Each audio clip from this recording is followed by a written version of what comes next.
and welcome to another Dinocast. I'm Shaun and I'm here with Jason. Hello. And I'm here with Adam. Hello.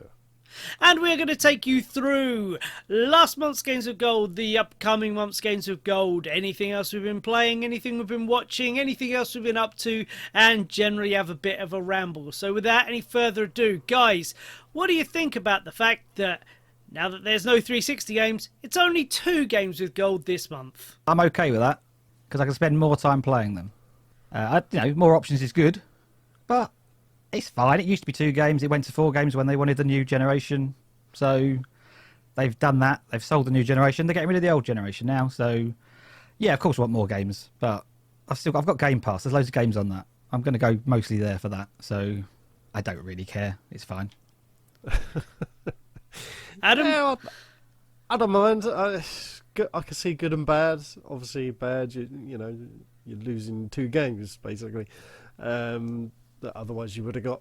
And I quite liked sort of going back to the old games and doing all that whole retro stuff. That was quite fun. But on the plus side, as Jason said, yeah, you got more time to play those 2 games, and I suppose they can concentrate on 2 really good games rather than sort of 4 really average ones, I guess. But yeah, so good and bad, 50-50. We shall see. I'm a little on the side of... I was kind of hoping... Because I don't play a lot of kind of AAA game stuff, I was kind of hoping they were going to balance one bigger game with one smaller indie thing. Yeah. But, if they could have run the next year of Call of Duty and games like that, and I wouldn't have played them, so it's probably better that we've gone this way. No, I think it's, as one of you guys said, that it only became 4 games because it was 2 with 360, and then they made it 2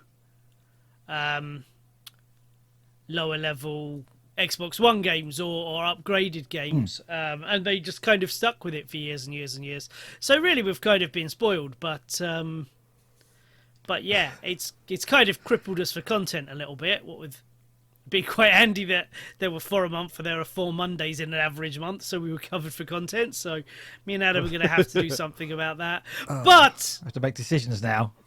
Absolutely. But Jason, what are October's Games with Gold? They are Windbound and Bomber Crew Deluxe Edition. Or Endbound, if you're looking at the Games with Gold picture they put out. There's an E for everyone label over the W and the I. Well, I got wind on mine, so I'm fine. Windbound. Jason's got wind. I have got wind. Windbound is a third-person adventure survival game where you build and maintain a seafaring vessel and travel around procedurally generated islands. It's, well, like most survival games, you've got to keep your eye on your stamina and your health bars and level up your weapons and your tools and manage your inventory. Don't get killed, don't starve, that sort of thing. From what I can see, it's on the lighter end of that type of game. I've had a chance to play the initial bits and I've died several times, but I'm still quite enjoying it. I've not watched your guys' video on it yet, so I don't know what you guys think. But I don't know if there's a story or not, but I'm eager to, at the moment I'm still quite drawn to go back and keep playing. So I'm enjoying it so far. What about you? Very cool. Adam. I've not had the most amount of time to play with this yet. Actually, I think I've only had the amount of time I played before we made the video. But yeah, I think it seems pretty fun. It seems light enough that I'll probably go back and play a load more of it. Yeah, I quite enjoyed what I played. I thought it felt very nice and was a very pleasing little thing. It at first reminded me very much of kind of crossing a couple of Legend of Zelda games together, and that's always a good thing. So yeah, Adam. Yeah, sort of on the same sort of roots of you. I got sort of a lot of Zelda vibes, which pleases me greatly. I've played all of the Zelda games and loved them a lot, so I definitely enjoyed this one. I'm still going back to it even after the video, and I've progressed the story on a little bit. There is a background story to it, but it is very background. It's like the main bit of it is to survive and work your way up and sort of work your way through these different areas. I think me and you, Shaun, commented on the fact that it wasn't completely open world. It was like, it is open, but it's like 5 or 6 smaller areas. But you know, it's, as you said, it's very hard to do that sort of thing, like in, for example, Zelda. So yeah, I think they've hit quite a nice balance. The controls are very nice. The options to upgrade, balanced with how difficult it is to control it, is quite nice. I initially didn't like it because it was so hard to control, but yeah, it's it's It means basically the boats. yeah. Sorry, I should explain. Your boat, when you make a boat, you first make a canoe and you get an oar, or you find an oar, and Yeah. that's very easy to control, very easy, very nice. As soon as you go up from that and start going into, say, wind sails and all that sort of stuff, all of a sudden you're into wind mechanics, and you no longer can Like I say, I'm paddle. an expert at that. And you've got to like tighten the sail if you're going into the wind or across wind, and then as it's going behind you, you've got to open it, and the wind's always changing, and it's sometimes it's very difficult to get to an island when the wind's blowing against you. So you've got to get used to that. And then a note popped up. I said in the video, a note popped up just as I did that, saying the more you upgrade your ship or boat rather, the harder it is to control. So it's like, okay, you can make your boat a lot more resistant to like damage and stuff like that, and a lot bigger that you can fit more stuff on, but it balances it out by making it extremely hard to control. So you kind of got to find that happy medium. I've yet to find that. I'm just still on the sort of the boat and the sail, so I'm very reluctant to go higher at this point. But yeah, it's good. It's good. There's lots of enemies that will definitely surprise you, and yeah, it is a very good game. If you are interested, it was first released on 20th of August 2020. The devs are 5 Live Studio, published by Deep Silver, Who make the Saints Row games. and it is available from October 1st to October 31st. Okay, and the other game this month is Bomber Crew Deluxe Edition, where you take control of a bomber crew. You fly planes, take out the targets, complete the objectives, and maintain and improve the plane and the crew. What do? You train up the individuals with your special skills, like pilots and gunners and navigators and that lot, and then you try not to get them killed, because then you've got to train up some more, and that takes time and energy and all that. I don't think I'm going to like this, to be honest. I don't know. I just get that feeling. I did download this off Game Pass ages ago. It might even be 2 years ago. I don't know. Probably about a year ago. It sat on my list of games to play, and I don't think I even opened it. The reason I don't think I'm going to like it is it's basically a management sim where you got to keep your eye on a bunch of stats and stuff and look after your party members and make sure everyone's happy, and it's a bit of a balancing act. That's the impression I get anyway. I've not played it.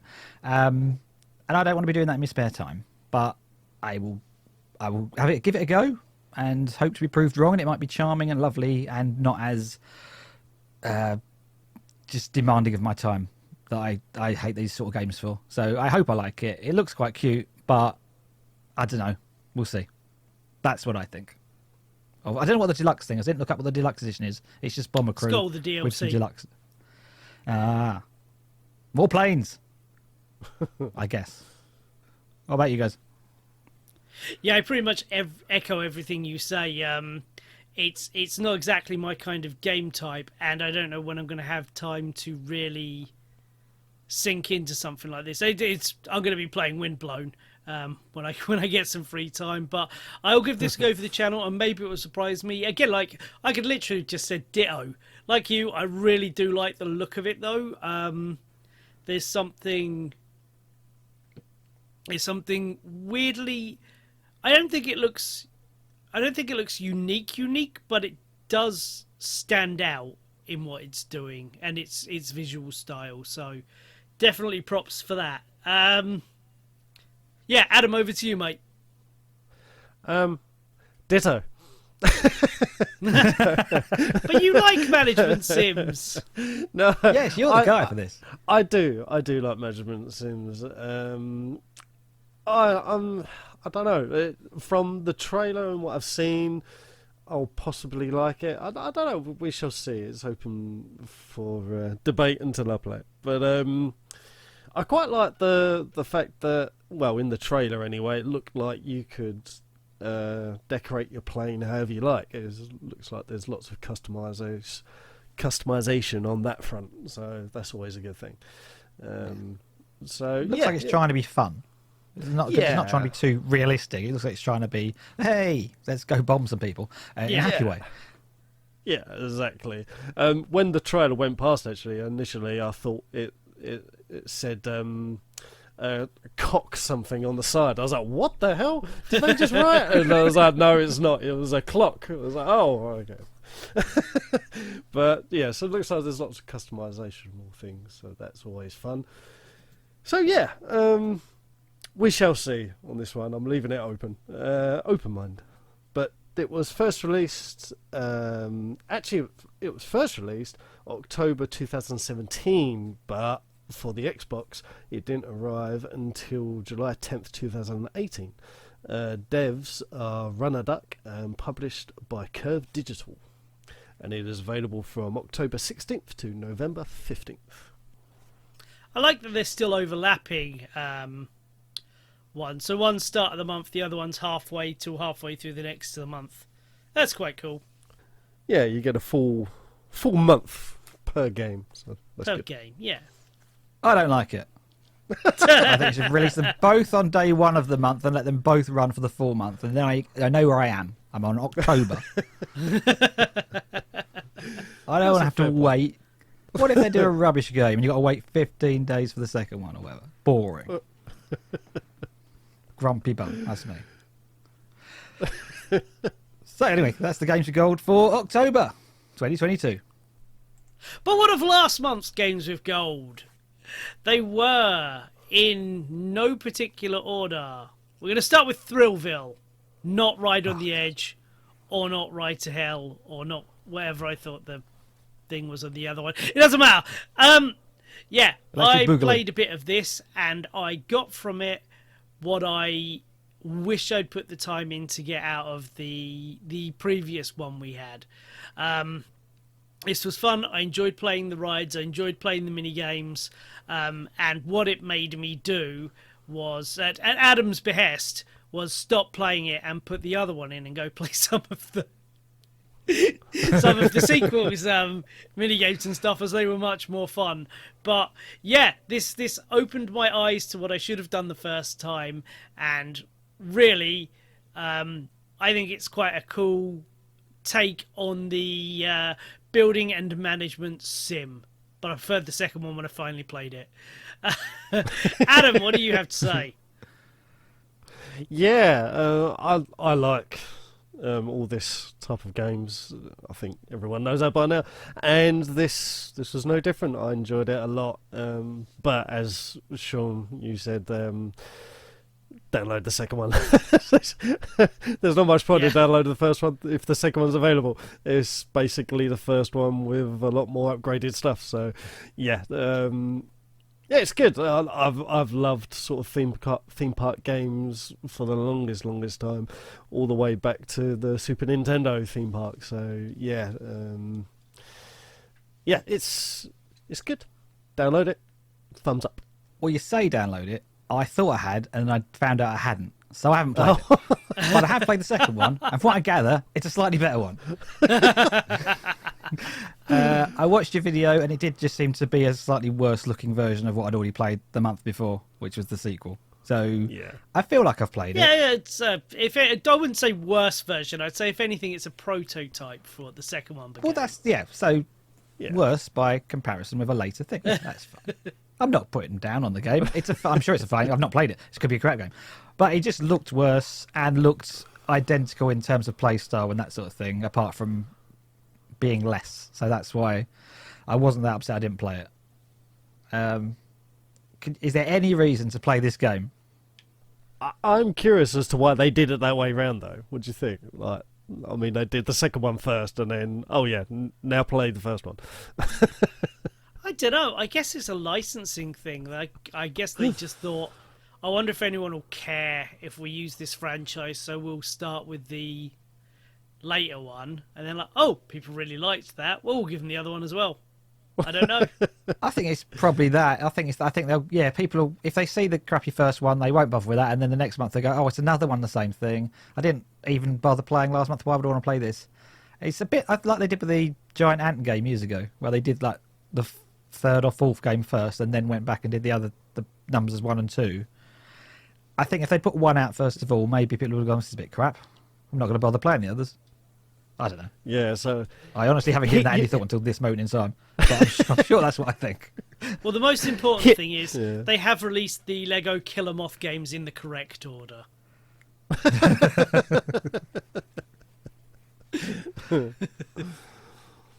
Gods will fall. Yes, they will. And this game will fall off my machine and not be played again. Oh, wow. I did go back to it after doing the video with Adam, but yeah, just not really for me. I don't have time to play it this month, so no. Jason, Adam, Just no. what do you have to say about this? Yeah, just no. Wasn't for me. I enjoyed it. I enjoyed the game. I enjoyed the graphics. I enjoyed the controls. I enjoyed the whole sort of storyline behind it.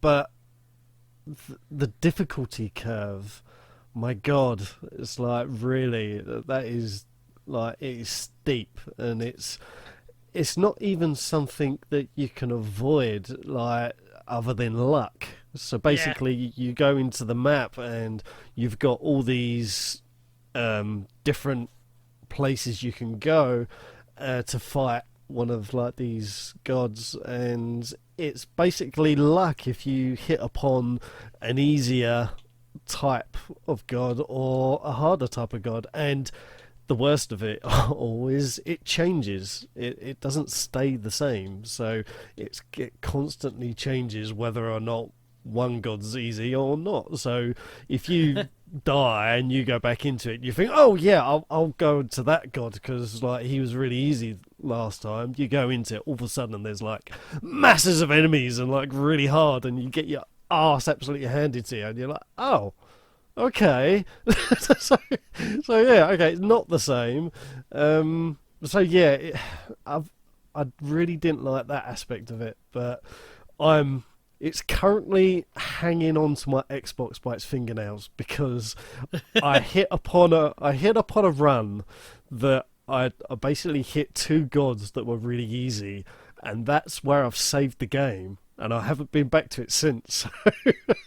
So when I turn on, I'm going to be in that game where I've actually got a bit of progress. But who knows, like the next god that I hit upon, if he's really hard, it's probably going to get deleted, but yeah. Good game if you're up for the challenge. The sword of Damocles dangles over its head. Could strike and fall at any second. Exactly. So yeah, who knows? Good game if you're up for the challenge. Yeah, that's probably my final say. Jason. I don't think I'm up for the challenge. I don't actually mind this game. I think the gameplay is fine. That it looks fine. I think the fighting it plays well. I'd like a bit more exploration, that sort of thing. But I'd played it again. I've played it several times this month, but I played it again about 2 hours ago, and again, quite enjoyed going through the dungeon and killing all the things and doing the bits and pieces. I just don't like having the constant knowledge that if I fail, I've got to do the whole thing again. Even if I've gone through multiple portals and things, there's lots of checkpoints all the way. I've got to the boss. I've got several bits through the boss, and then I'm dead. I don't want to start all over again with another party member. It's part of the game. That's how it's designed. I get that. I'm sure it's fun. I just don't like group games where you have to look after lots of different people. I'm not really into that, to be honest with you. And I thought... what I'm saying is everything about it seems to be fine. It's just that it doesn't draw me back in because I can't be asked to do it all over again, which goes against what we said about the roguelike games the other week, which is I don't mind playing it again if it's all the same. And it is all the same when you play it. Well, mostly, from my experience. What you just said about certain things doesn't seem to say that. But for what I've played, it seems to be the same thing when you go back through the dungeons or whatever. But I just don't want to sometimes. So I'll lose a person, and then I might have another go with another one. But if it gets to a third one, I can't be asked. And it's not necessarily, it's just too hard and I don't want to do it. I don't find it that interesting or entertaining to go back and do again. I'd rather just play through another type of dungeon crawler or something, or another platformer or something like that. So, yeah, good game, but it will sit on my Xbox until I need to clear some space. I won't go, I will shun you from my Xbox. You must go now. Be gone, foul beast. It'll just, when I need space, that'll be one of the ones that gets deleted, basically. So that's my opinion of God's Will Fall. And that moves us on to Double Kick Heroes, which Adam broke for me. Because I went back to that after we made our video, and all I could think of was him saying, you're only looking at like an inch at the bottom of the screen. And I could not get over it.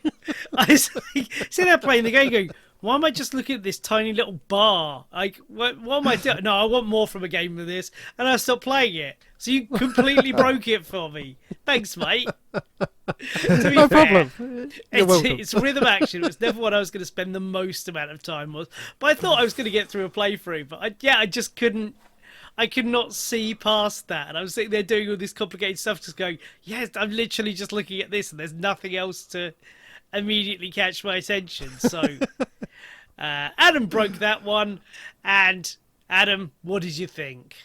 Woohoo! I broke it. Yeah, it's... I don't mind a rhythm action game, but as you said, looking at that bar at the bottom...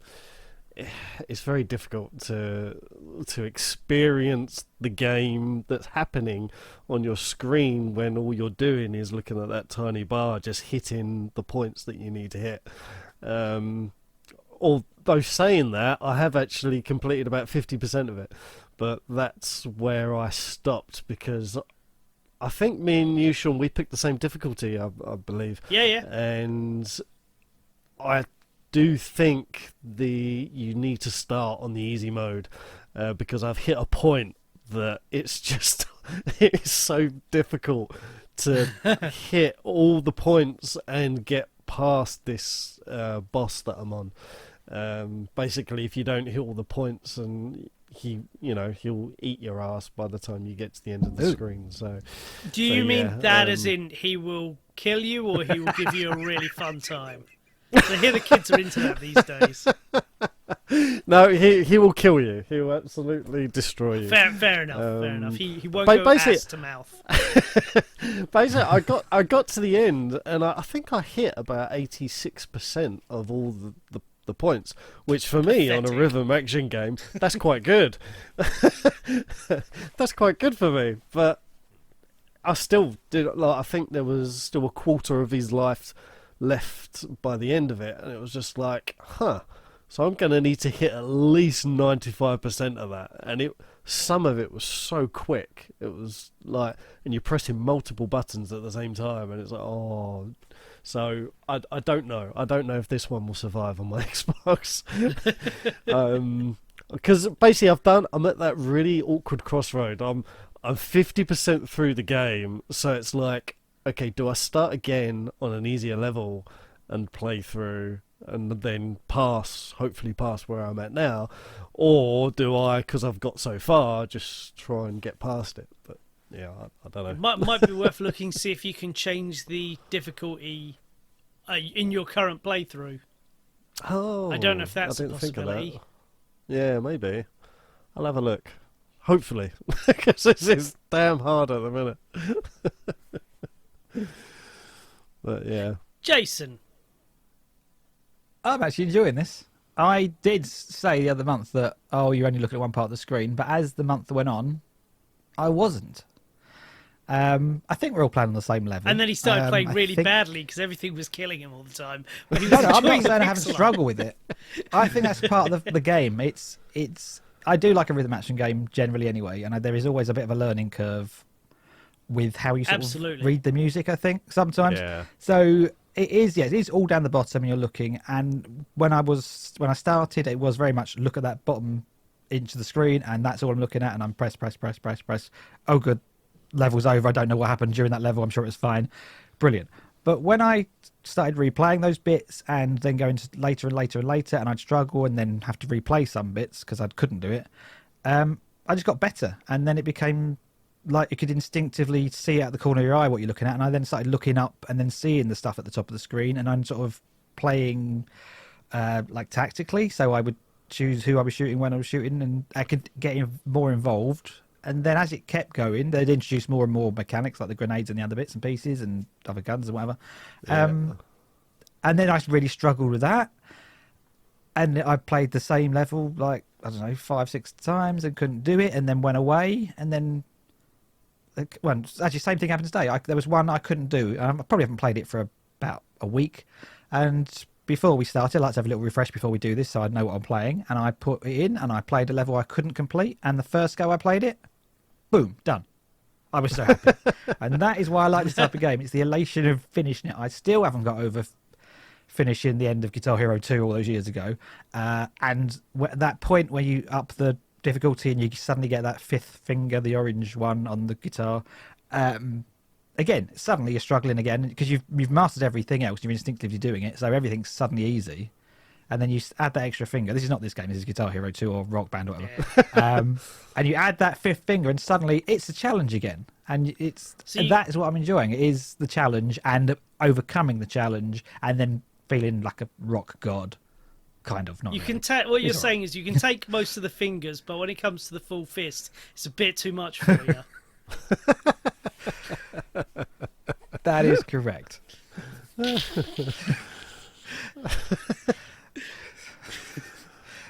Portal 2! Portal 2 is a bona fide masterpiece that everybody loves. I got to play some of the multiplayer for the first time with Adam, and it is every bit as good as the main game. I freaking love it. I love everything about it. It's wonderful, wonderful, wonderful. It's Portal 2. That's it. I don't have a single complaint or anything further to elaborate on it. Just go play the fucking thing. Adam. I'm so pleased I've finally played this game I've heard so much about. And yeah, as Shaun said, it's an absolutely fabulous game. By far my game of last month, out of all of them. And yeah, play through with Shaun, and the multiplayer is as fun as the single player. I did a lot of the single player afterwards, and yeah, I'm still going back to it, and this shall definitely be staying on my Xbox. It is a really, really good game. Definitely download it. Jason. Well, I've completed this before. I thought it was great. I honestly only put this back in to just refresh my memory of what it was like and how it played, and I got sucked back in and just carried on playing for ages. Yeah, it's a excellent game of both world building and game design. I think it's awesome. So yes, sure, that's the answer. You said Gods Will Fall. No, I'm saying Portal 2. Yes. That's my review. We've covered this much all last month and this space. We all know we like this game. It's a good game. You can't play the damn game. True words never said. Play the damn game. Don't play the dame. Well, play the dame if you do so wish. Play the damn game. And that is all of September and October. No. And that is all of October and September's Games with Gold. But Jason, Oh, yes. what else have you been playing? This month, I have mostly been playing Route 96. Are you aware of this game? Ooh. Have you played this game? Is it Route 96? I hope so, otherwise I've really cocked this thing up. I'm going to put Route 96. Let us know in the comments if it's actually called 69. I don't think it is. Or something else. It's called right, Road the game 96. Is it Road 90? Oh, damn it. Yeah, 'cause I've also got it downloaded to play, and 2 seconds. 2 seconds, everybody. I just looked on my As we- Xbox, dude. It's called Route 96, you liar. Oh, hang on. What? No, hang on. No, you're right. Google auto-completes Route 96 and then takes you to Road 96. Okay, fine. There you go. Lots of people have this confusion, clearly. This month I've mostly been playing Road 96, apparently, but didn't know that. Are you sure this Okay. time? I don't know anymore. What is it? It's a game from 2021. I remember this coming out. I pre-downloaded this, whatever you call it. Yeah, I did that. God, I can't speak now. What is it? It's a first-person road trip adventure game set in a fictional nation of Petria, which is like an authoritarian nation, in 1996. And at first, I thought the aim of the game was basically to travel to the border, just get to Road 96. And do that, but then I realised it's not that. It is that, but what you've got to do is you actually make that journey several times as different nameless hitchhikers, teenage hitchhikers, basically trying to travel from a certain point. They all start at different places, and it's kind of, I don't know if it's randomly generated or just that sort of thing, but you're a first person, you have to either hitchhike or get a taxi or get a bus or walk for various parts from one location to another to get to Road 96 and then across the border and escape this totalitarian nation, really. And it's lots of politics going on. How is that conveyed? I don't see, that's the thing. I don't know if it's overly political or under political, in the sense that there's a lot of politics in it, in the sense of between each part of the story there's newscasts and stuff. There are posters for the two opposing parties. There's obviously I was thinking there'd be more of a twist with the political storyline, to be honest with you. There's obviously a very left-leaning blue one and a very right-leaning red one, and they've all got posters up, and you can put graffiti on either of the posters at any point. You see all the way through it. And it will say, the game will remember this and that sort of thing. This will make an impact. And you can pledge money to them. If you go to a telephone box, you can put money in and ring up and pledge money to a party or another party or whatever. And there's definitely lots of stuff about the plot politics, but I don't really think it came to anything. So I don't know if it's like trying to convert people who are playing the game to one way or another, or if it's just a background storyline thing. It seems to be much more a background storyline thing to me. What is the bulk of the game then? What is the bulk? You're saying you're trying to get there.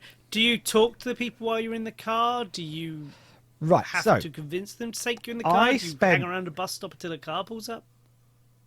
Right. Essentially, it's a bunch of locations, and they are, I think, you randomly generates which one you end up at. And so you'll start at one from a starting point, and then you will do everything, and then it becomes like not like a point and click adventure, but like a first person puzzle game, kind of, but not really a puzzle, where you just walk around in third person, a bit like Firewatch or something. You're walking around, and there'll be maybe a puzzle. There's various different events and puzzles you can get. Sometimes you only ever do that type of thing once, and then you'll talk to people and have dialogue tree conversations, that sort of thing. But what it really is, it's the story of about 7 or 8 NPCs that you meet, and you meet them through various different characters that you're playing. But then, so I did spend a lot of time debating whether this was a second-person game rather than a third-person or a first-person game. I've come to the conclusion it's not. But it's basically you're completing the storylines of the people you meet as you meet them, and there's filling in the gaps. And although I've got to the end of the game basically, and gone back and played the game plus. Oh, you also unlock various skills and things as you go along, so you can go back and start again from the beginning with all of the skills like hacking and IDs, and being able to have more luck and stuff like that as you go along. So you can go back and start that again. I've gone back and done that and just found I'm still getting new events and character story beats coming up that I didn't see the first time through the game. So there's a lot of stuff in there, and it just seems to be randomly unlocking this thing. It's all basically it's leading up to a big event, so it keeps reflecting back to an event that happened 10 years before the game is set, so in the 80s. So there's a lot of backstory, and then it's all leading up to an event that happens in September 1996 in this town. It's very clearly in America to me, but it says it's Petria.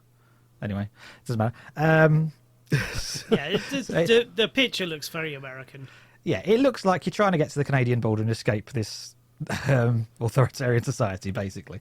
And there's like some mystery to it that does get uncovered, but it's mostly about the characters that you meet and their storylines, and you can change things. I feel like there's some people that die in the story that I played that I could have probably saved if I played a different way and that sort of thing. And certainly the characters you do play, like the name, like an axe murderer, for example. No, but there is a serial killer as one of the people you meet, and you can steer them one way or another. Well, I don't know if you can, but you can at least have friendlier terms with them. In fact, that was because as you're playing, you're getting little stats at the bottom of the screen saying how much of the storyline of each character you meet you've done. And although I've finished it probably 1.5 times, there's still some of those characters that are still not 100%. Some of them are like 50% still. So I think there's a lot.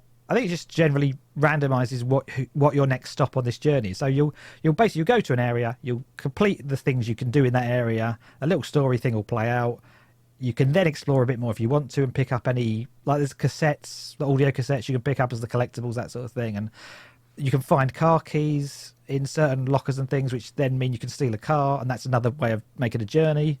And you'll find coins is making or the food. journey ending that area. So you can go around this area, talk to the people and stuff, and when you're done, that's when you catch the bus or take the car or whatever. Yes. And that ends essentially that scene, and that's I that think person getting to the border, and that's the end of it.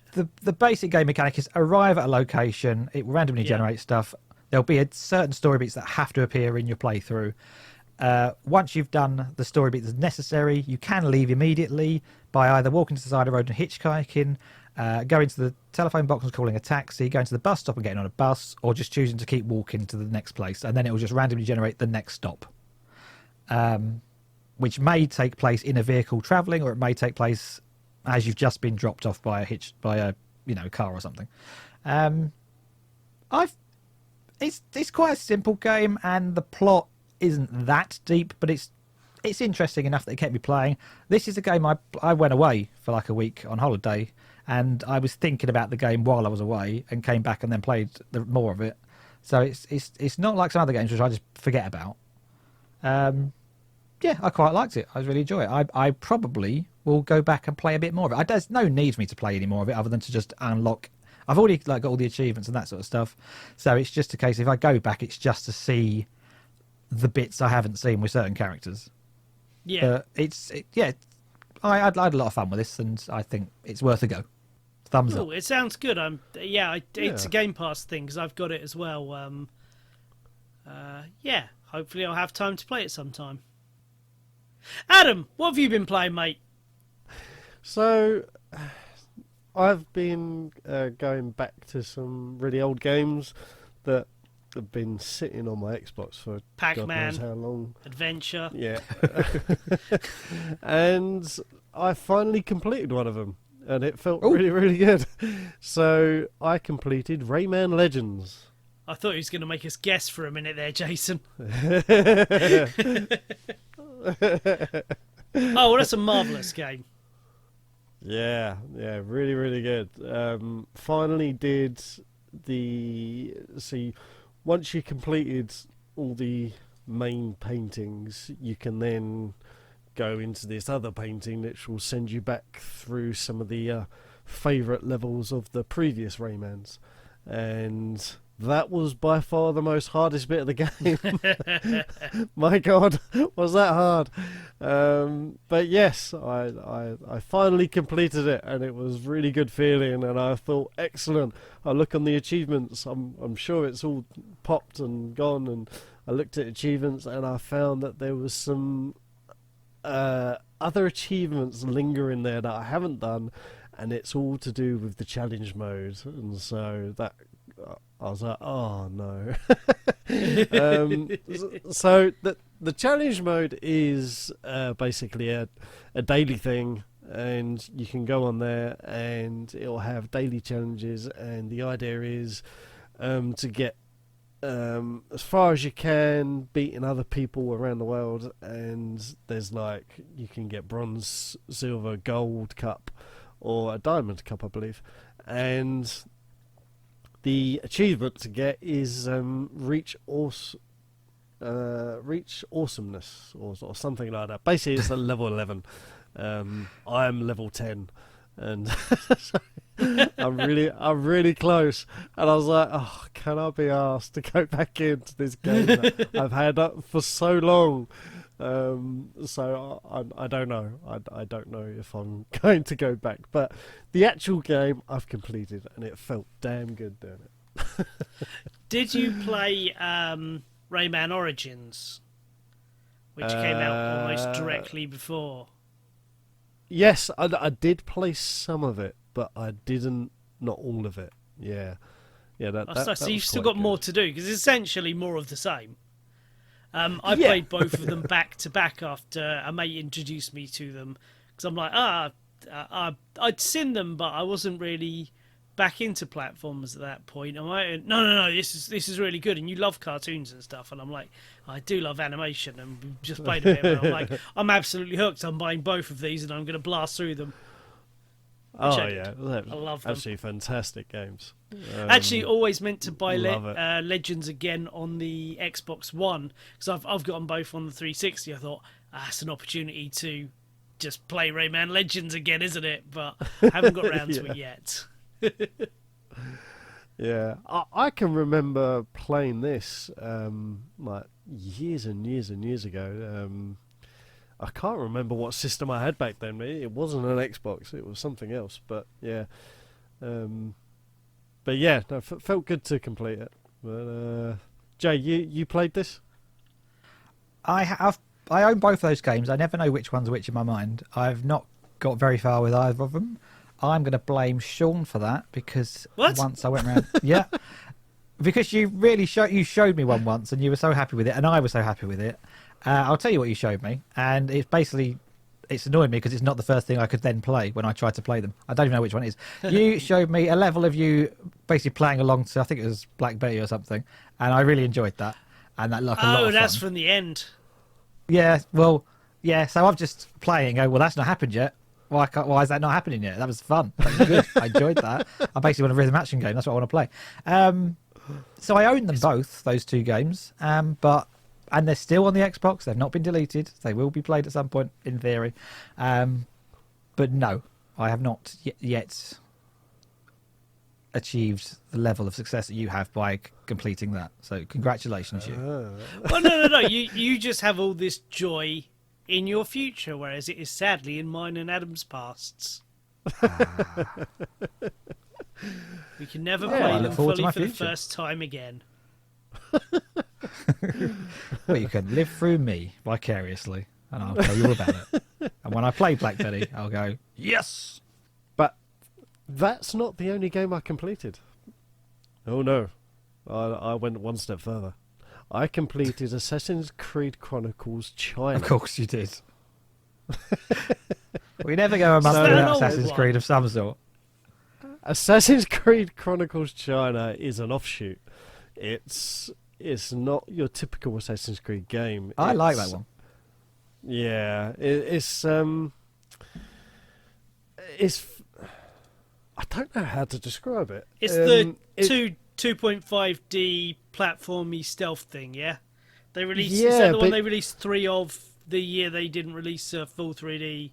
Did China, India, and somewhere else, right? Yeah, Russia. that's it. Yeah, that's a good way of describing it, Shaun. Well done. Well done, thank you. But I get confused with this sort of thing, because within the game you can there's certain points that you can go further into the game, like you can press up and go into the game, so it's not completely all sort of side scrolling. That's your 0.5. And that's the 0.5 of it. Yeah, but yeah, I absolutely loved it. It was really, really good. I'm not completed as in all the achievements, So there are some achievements I need to go back and complete. But in terms of the actual story, I've done it all, and yeah, again, very, very good game. If you don't want to go into a big whole massive world of a typical Assassin's Creed game, this will be a very nice in-between game for you to get your teeth into. It's not that big, and yeah, it's a different twist on an Assassin's Creed game. It's good. I enjoyed it a lot. I've been playing one thing in particular we'll come to in a minute, but if you follow the channel, you know I've played 14 Teenage Mutant Ninja Turtles games this month, in which I dedicated a day of my life to playing all of the games in the Cowabunga collection, and because that wasn't enough, I then also played another bit of Shredder's Revenge, because that's bloody brilliant. So yeah, I was like, I need to get the footage for my little montage at the end, so I wanted the intro to the Shredder's Revenge. I'm like, I could probably just do that final battle a couple more times, so that's really fun. So yes, I've played 14 Turtles games for probably between 10 minutes and half an hour each. Not all of the footage is in those videos, because I wanted to just sit and enjoy playing them a little bit, as well as doing it for the channel. So I've done all of those, and I love I love the Cowabunga collection. That's one I'm really going to get time in at Christmas, because what I've mostly been playing for the last month, and it's been a bit of a pain because I'm on a deadline and I don't really like that, but I have been playing the new Saints Row, which is in pretty much every way a rock solid 6.5 out of 10, maybe a 7, but I'm really enjoying it because it's giving me what I want to play in that game. I like the characters, I really like the progression system, I like the tremendous wealth of content, like all of the varied like little extra side businesses you do, and they each have shit to do and all of that. Yeah, I think it's a really fun, if unremarkable Saints Row game. I think that's fair. I think that's fair. Yeah, that's I mean, fair. it's so much that I'm enjoying it so much that I'm spending all of my free time doing it. So it's not like all of my gaming time that I would normally play a couple of games, or play a bit more of the Games of Gold. It's absolutely hooking me in, because the gameplay loop is super fun. It doesn't take too long before you get a base and you can start getting ridiculous shit like attack helicopters and tanks and shit like that in there. So yeah, I just enjoy marauding around like some kind of purple and black clad lunatic, having fun, getting into scrapes and adventures. I'm almost done with the challenges. There are a couple that are it's one of those games, and I understand this is a valid criticism, I guess. Certain things of it just don't work. They still need patching, so some of the challenges that's a problem for. I've done exactly what it's asking me to do. Like one that I'm stuck on is sideswiping enemy vehicle. Sideswiping any vehicles in a specific vehicle. One of the food trucks. That just, no matter what I do, that will not register that I'm doing them. So who cares? In a few months, I'll come back to it when it's patched and finish those off. But I think it is a very, very fun game. I think I went into it with the expectation of playing some other games under the THQ Nordic banner, knowing it wasn't going to look like a massive budget game. I think it looks decent for the system it's on. I don't think it looks regressive necessarily, but yeah, I went in there with moderate expectations of, one, this wasn't going to be the Saints Row I'd been enjoying in 3 and 4. I knew it wasn't going to have the biggest budget because they're under a new management and everything like that. And it's been so long since the last one. And I don't really care about too many of the bugs. It's a Saints Row game. Like, it's almost part of the furniture. If I can forgive Bethesda and their really immersion breaking stuff in games I actually get immersed in, I am more than happy to allow Saints Row to have a couple of really stupid glitches and bugs here and there while I'm just having a bit of a laugh. So yeah, I'm loving it. I'm at 92% completion. Oh wow! Yeah, I've tried to do everything as much as possible except the plot. So I've just. Are you playing this, Jason? I don't really want to spoil it if you're. Don't give me any plot spoilers. No. No. Okay. I am still playing it. Yeah, but I'm not very. I've far just with done it. a big set piece thing where I've robbed a train.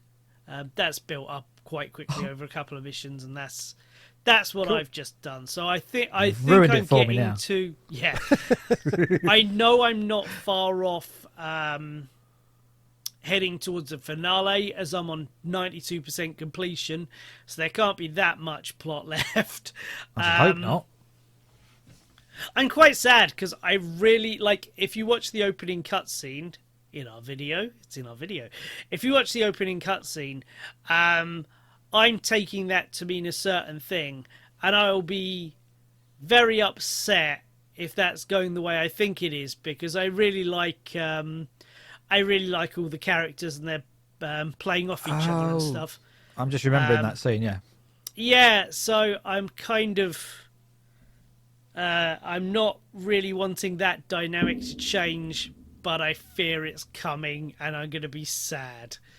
But no, otherwise I'm having an Huh?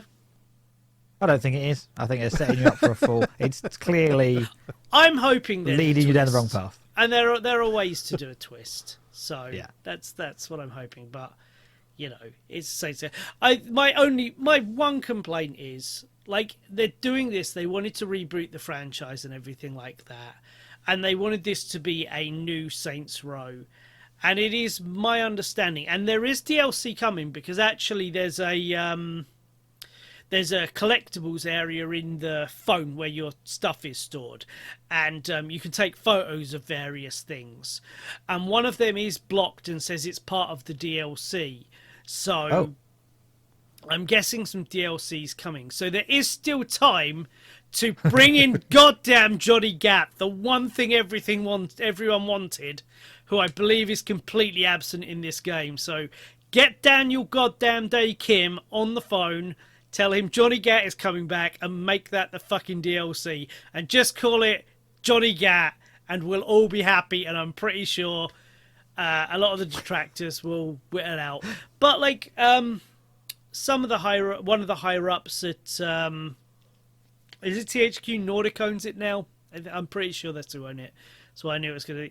They've been a bit disappointed with the reception to Saints Row, and I think a lot of the criticisms I'm seeing are legitimate.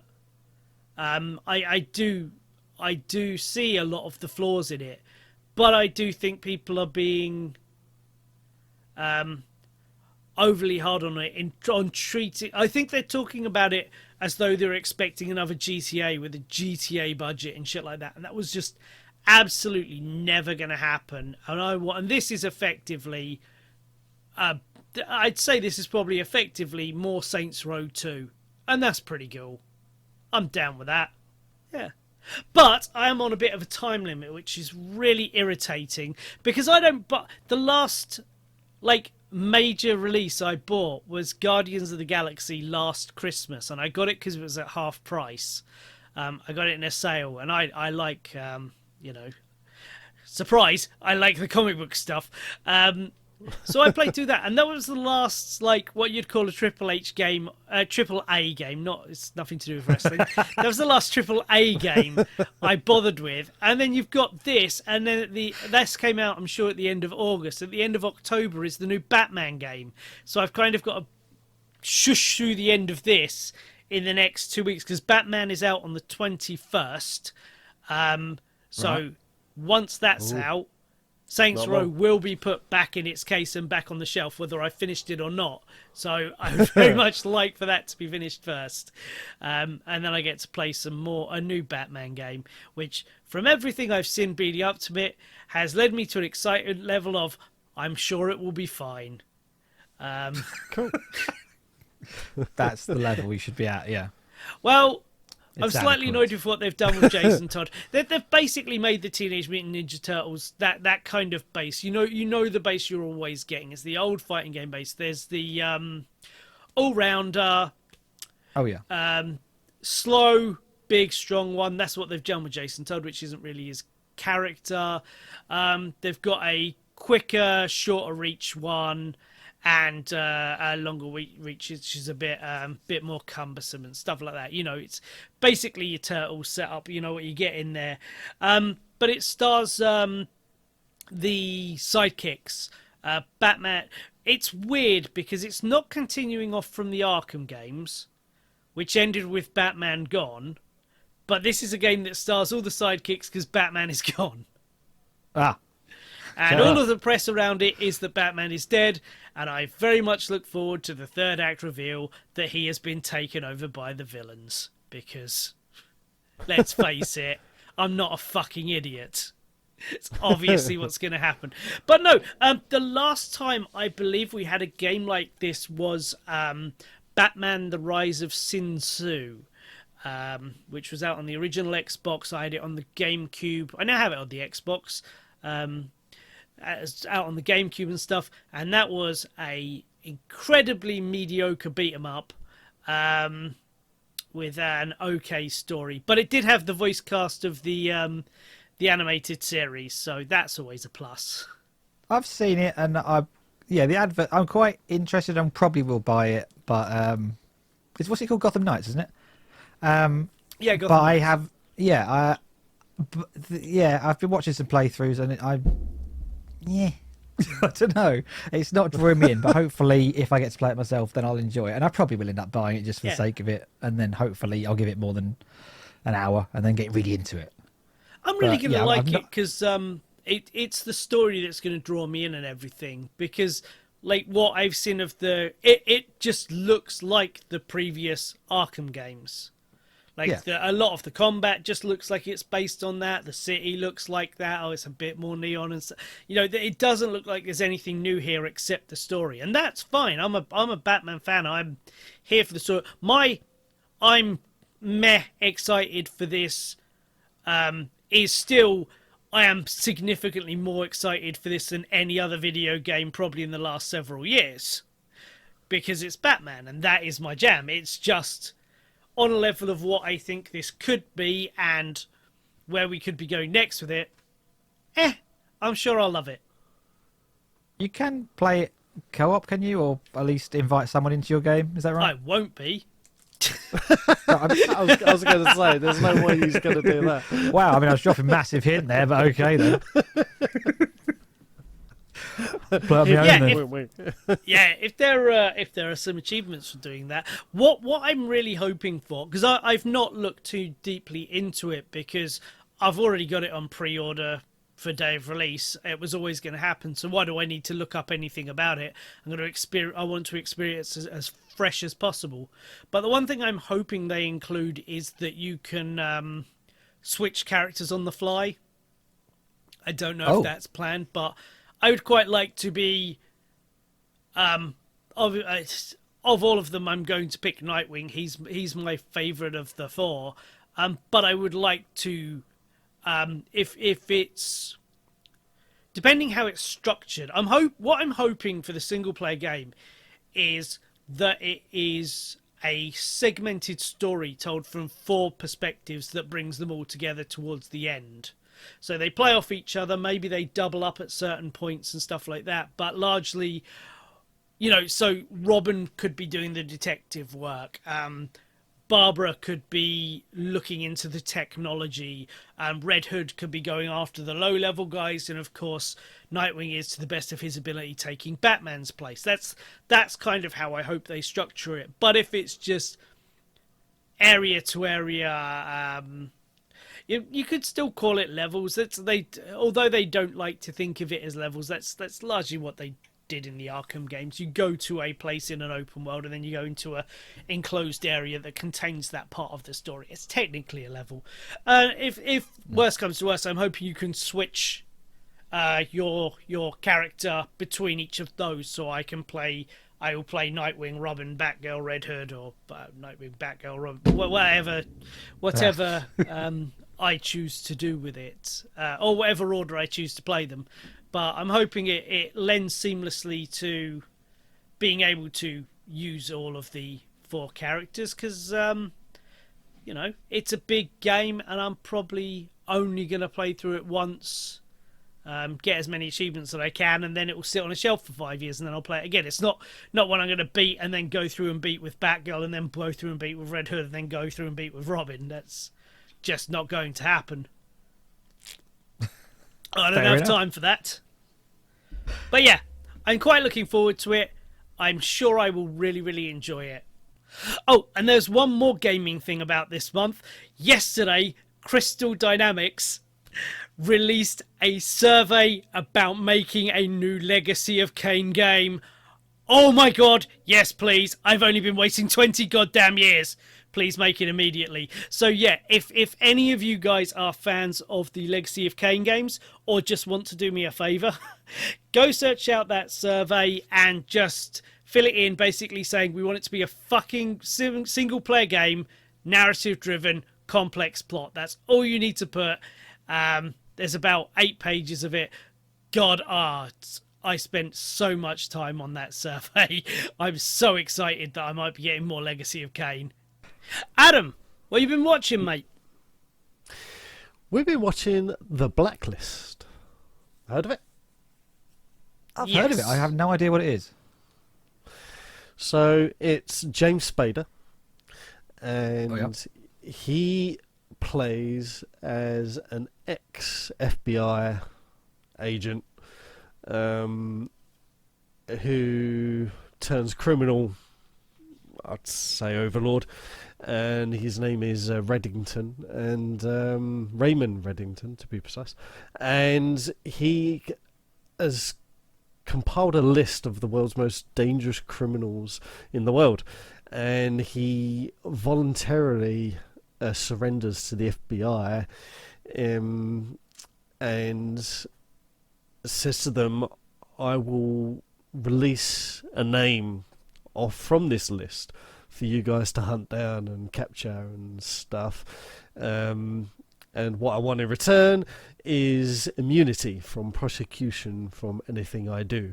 And then he goes on to say, but I want to work specifically with a rookie FBI criminal profiler, Elizabeth Keene, played by Megan Boone. And yeah, it's basically about him running his empire while giving over all his competition over to the FBI for them to capture, and and because the FBI is getting all this information on these like most dangerous criminals around the world, they're like, yeah, that's fine, you do what you want, and we can capture all these guys. That's absolutely fantastic.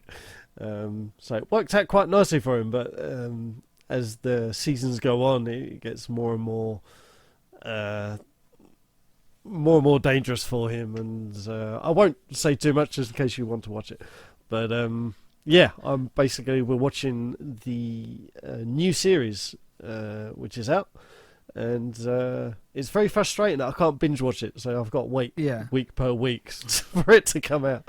Well, I hate to give you a spoiler, but I believe at the end of this series he turns into a robot and starts fighting the Avengers. I would be surprised.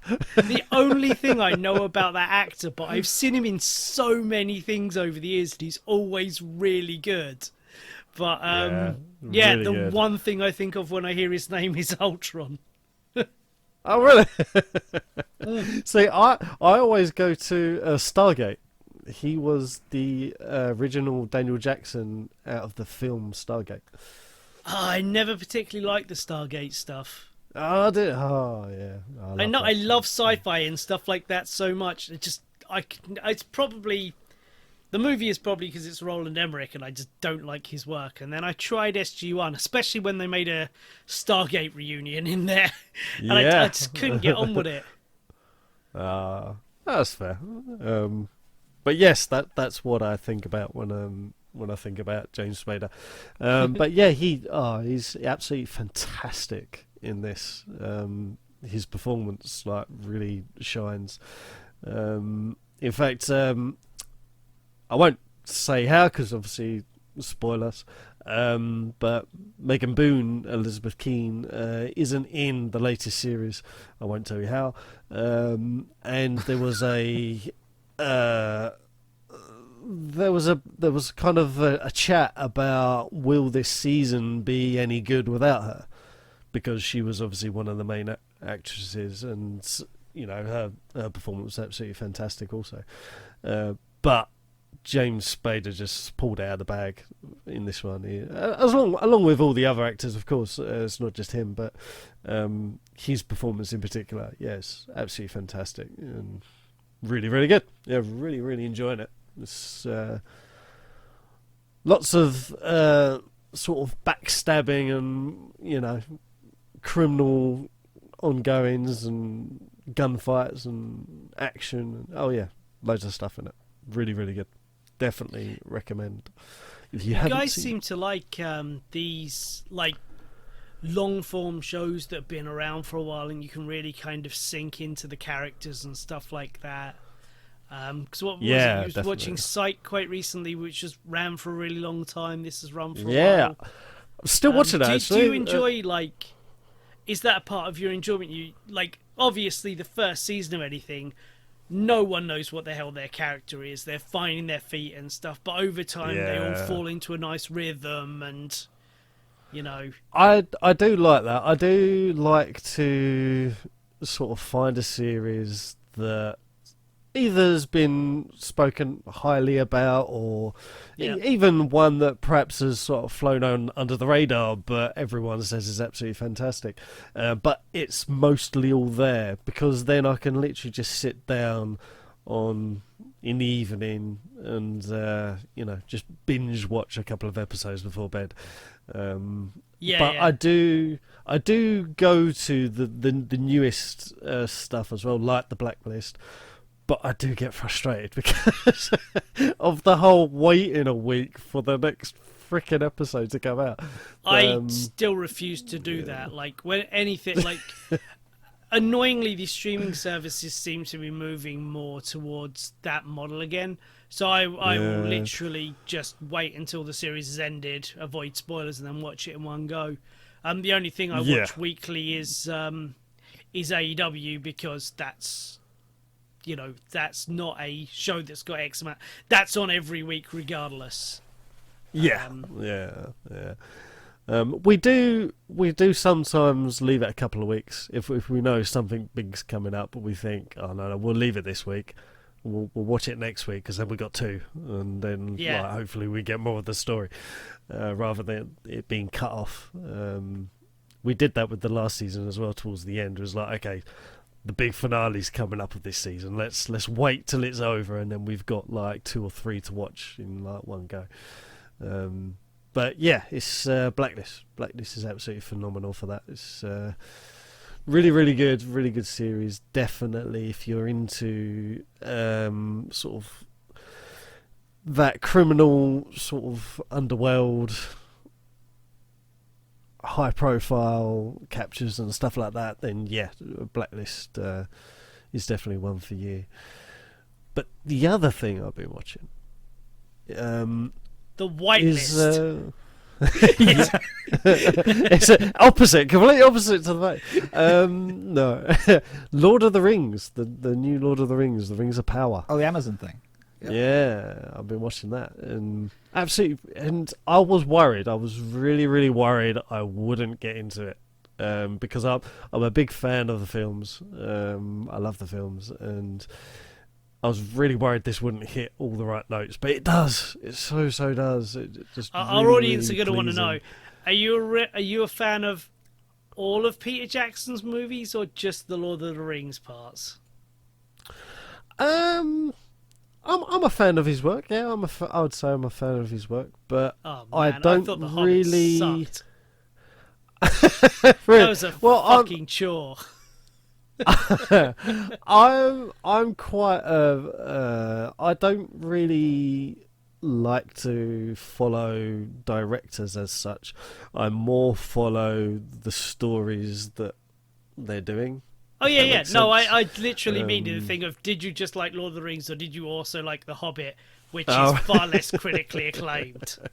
Well, yeah, yeah. The Hobbit has got loads of holes and stuff like that. I see all that, but because I'm such a fan of Yeah, you're a fantasy and fantasy stuff guy. like that, yeah, I love all that sort of stuff, and just seeing it come to the big screen with like the elves, dwarves, and humans, and everything else in between all coming together. Yeah, I love all that. Absolutely fantastic. So yeah, big fan of all that stuff. So I can sort of, when I see a mistake or see something that's really cringy, I sort of overlook it and go, yeah, that didn't happen. Let's carry on.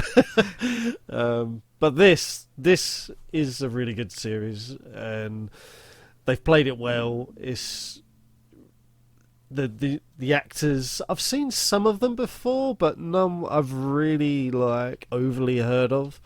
So that's quite refreshing, and yeah, they're all doing an absolutely fantastic job. They're all playing like there's some characters that are in this Lord of the Rings that are in the Lord of the Rings films. So Elrond, the elf, it's him as a young guy. Sorry, young elf, should I say? And yeah, he absolutely fantastic. I can't really say more. So I'm really into it. So yeah, really I good. don't know if I've mentioned this before. Did you watch Carnival Row? Oh, I On did. Amazon? I got. Yeah, I got. I think I got up to about 5 or 6 episodes, and then something else came on the screen, and I always meant to go back to it, but I never did. It's probably I suck. liked that a lot. That was very fantasy, but it was very, well, it was also quite, sci-fi, steampunky and shit. So, and it was just like, heavily, yeah. they had a lot of the kind of shit that I'm into in that, and also the fantasy stuff. That was very good. It was a really nice twist on it. Yeah, it was really, really good. Yeah, I do mean to carry on going back to that. Yeah, I got about 5, 6 episodes into that. I can't remember what came on that replaced it for me. But yeah, Tell you what, I really didn't think I'd like, and it was slightly helped by my man crush on Henry Cavill, was The Witcher. oh, But that yeah. does yeah. all that magic and fantasy stuff in the way Yeah. that I like, in that it's not, your hands don't glow green and then you shoot a beam of energy or anything, which is ironic because I love Green Lantern. But it's like, it's all like dark incantations, and it's all whatever you take, it will take a greater price from you, kind of. It's all, but like the magic is almost like karma and shit like that. It's that's the kind of fantasy Yeah. I like. Super dark shit. Very cool. Yeah, no, I loved The Witcher. That was really, really good. But yeah, that's what I've been watching. Jason, what have you Hello. been squaring your eyes with? I'll feed off of Adam's stuff. So similar to Lord of the Rings thing, which I haven't watched. I was watching probably its biggest competition at the moment, which is the House of the Dragon, which is the Game of Yes. Thrones prequel, which I am also watching week to week because you have to, basically. I watched the first 2 episodes, I think, back to back, and then because I'd waited a week, and then I've been watching them as they're coming out. And the first week I didn't really get into it. I thought, oh, it's just maybe I've lost my interest in Game of Thrones. Maybe it's just too many characters to learn, that sort of thing. And then by the time the second week had finished or the third week had finished, I was pretty much always interested in seeing the next one and where's it going to go. And I think I've seen 7 episodes now, and basically I've not read any of the books apart from the very first Game of Thrones one. It doesn't matter. This is original anyway. Well, is it? Because everyone online seems to know the whole plot. And everyone's telling me that basically we're now on like episode 7, and so far we've basically got the prologue to the book done, near enough, maybe.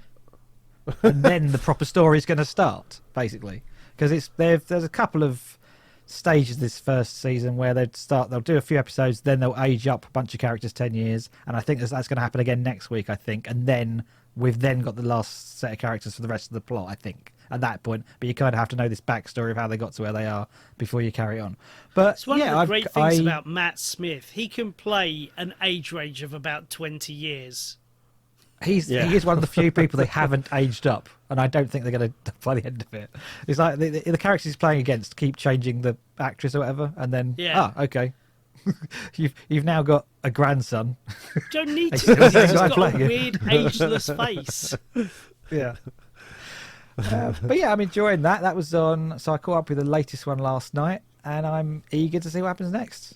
It's I don't think I'm as invested as I was in the original run of the Game of Thrones, but then I did binge that the first 2 seasons, I think, and it was a big event television, wasn't it, at the time? Whereas this is more of a it's on like 2 a.m. on a Sunday night for me, so I watch it when I get home on a Monday, and I'm always eager to watch it, and it's one of the few things that I watch every week now and wait for it. So I'm quite into that, and I'm happy to see where it goes. I think I've got about 3 more episodes to go, and hopefully it'll end on a big, shocking cliffhanger. I hope so. I got to the second episode on that. I haven't watched any more. I'm going to, but yeah, I got to the second episode. I liked what I saw, so definitely going to go back to it. I feel like the first episode they had a different theme tune to Game of Thrones. It was like, they've done something different, but it's a bit too similar, but not quite similar. What have they done? And then episode 2 comes around, and it's the same old Game of Thrones theme tune. And suddenly, actually, this works really well. They've not tried to differentiate at all. It's the same theme tune, just different animations. Sorry, I'm going to wait till the season has ended and see what people's opinion of it are at that point before deciding whether to invest or not. Because I'm actually, I've read all of the Song of Ice and Fire books. So I think House and Dragon is based on a prequel book, but I think it's going to be a much looser adaptation than Song of Ice and Fire Game of Thrones show started off as. And I really wasn't with people who thought the final season of Game of Thrones was complete trash. Because I think when it diverted from the book, I think it lost a lot of the momentum it had, but I was still really, really enjoying it. It was just that one final episode that I thought was absolutely god-awful, and it kind of really soured me on the whole series. How far away from the book did it go?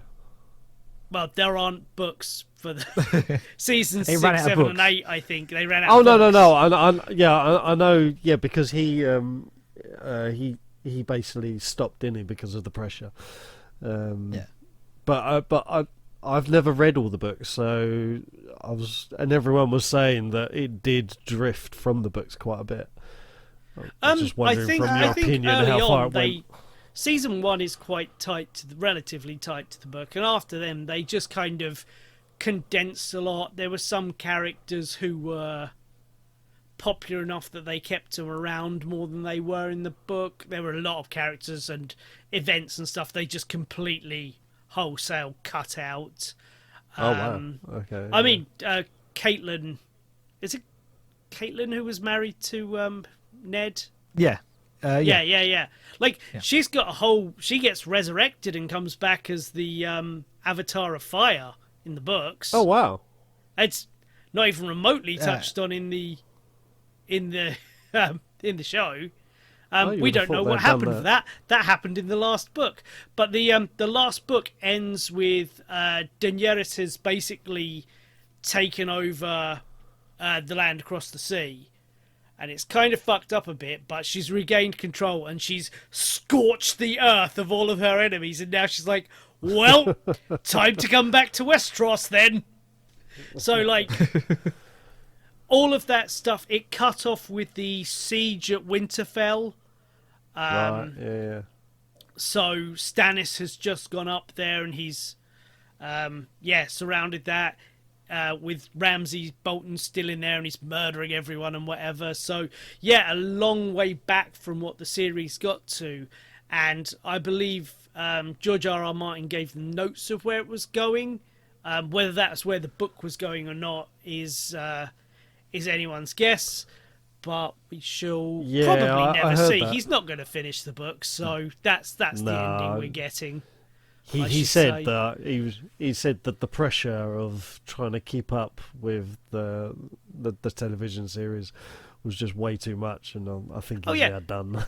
No, he said that a long time ago, and now every 3 months he's like, oh, I've written another 9 million pages. It's coming, guys. I'm like, yeah, I'll believe it when I see it. Did anyone see that someone had put One Piece, the manga, into one preposterously huge volume that would be impossible to actually read as the spine would just break? Did anyone see that? Like, ridiculously long book. No. Oh, wow. Oh, that's what I'm imagining the next Song of Ice and Fire book's going to be. It's going to stand 3 feet tall, and you're just going to have to kind of sit on progressively lower chairs as you read it. You turn it over. But I will read it. Regardless of all of this, I will be very excited and I will read the hell out of it. Yeah, I'd be interested in pick that up and see where he takes it. They're really good books. I mean, there's some, what do they call it? The the author's barely disguised fetish, and some of it's a bit creepy, but, you know, they're fucking good books otherwise. You're just gonna kind of, we'll skip that. We will not touch on that. But Jason, have you been watching anything else? I have. Well, I'll skip for a few, similar to House of the Dragon in many ways, actually, and to do with cultural events. I also watched the first season and a bit of the second of The Crown, which was actually closer to Game of Thrones than I expected.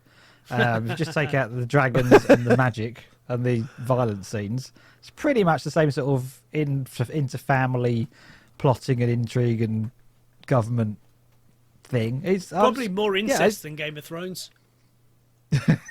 We don't touch too much on that.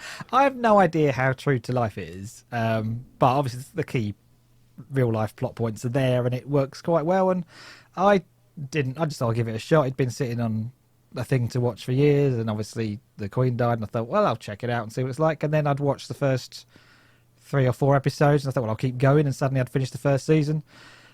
Yeah, I'll probably go back and watch the rest of it. I think it's relatively enjoyable, I thought, but then I got taken over the other things I'm watching. So The Crown. I didn't know Princess Margaret surprised me. I don't know, I've never really thought about her at all, but she's quite a good character and I quite enjoy watching her. And yeah, it intertwines, and there's much more of Winston Churchill than I expected. I thought he wouldn't really be in it, but he's pretty much all of season 1 really as a big main character.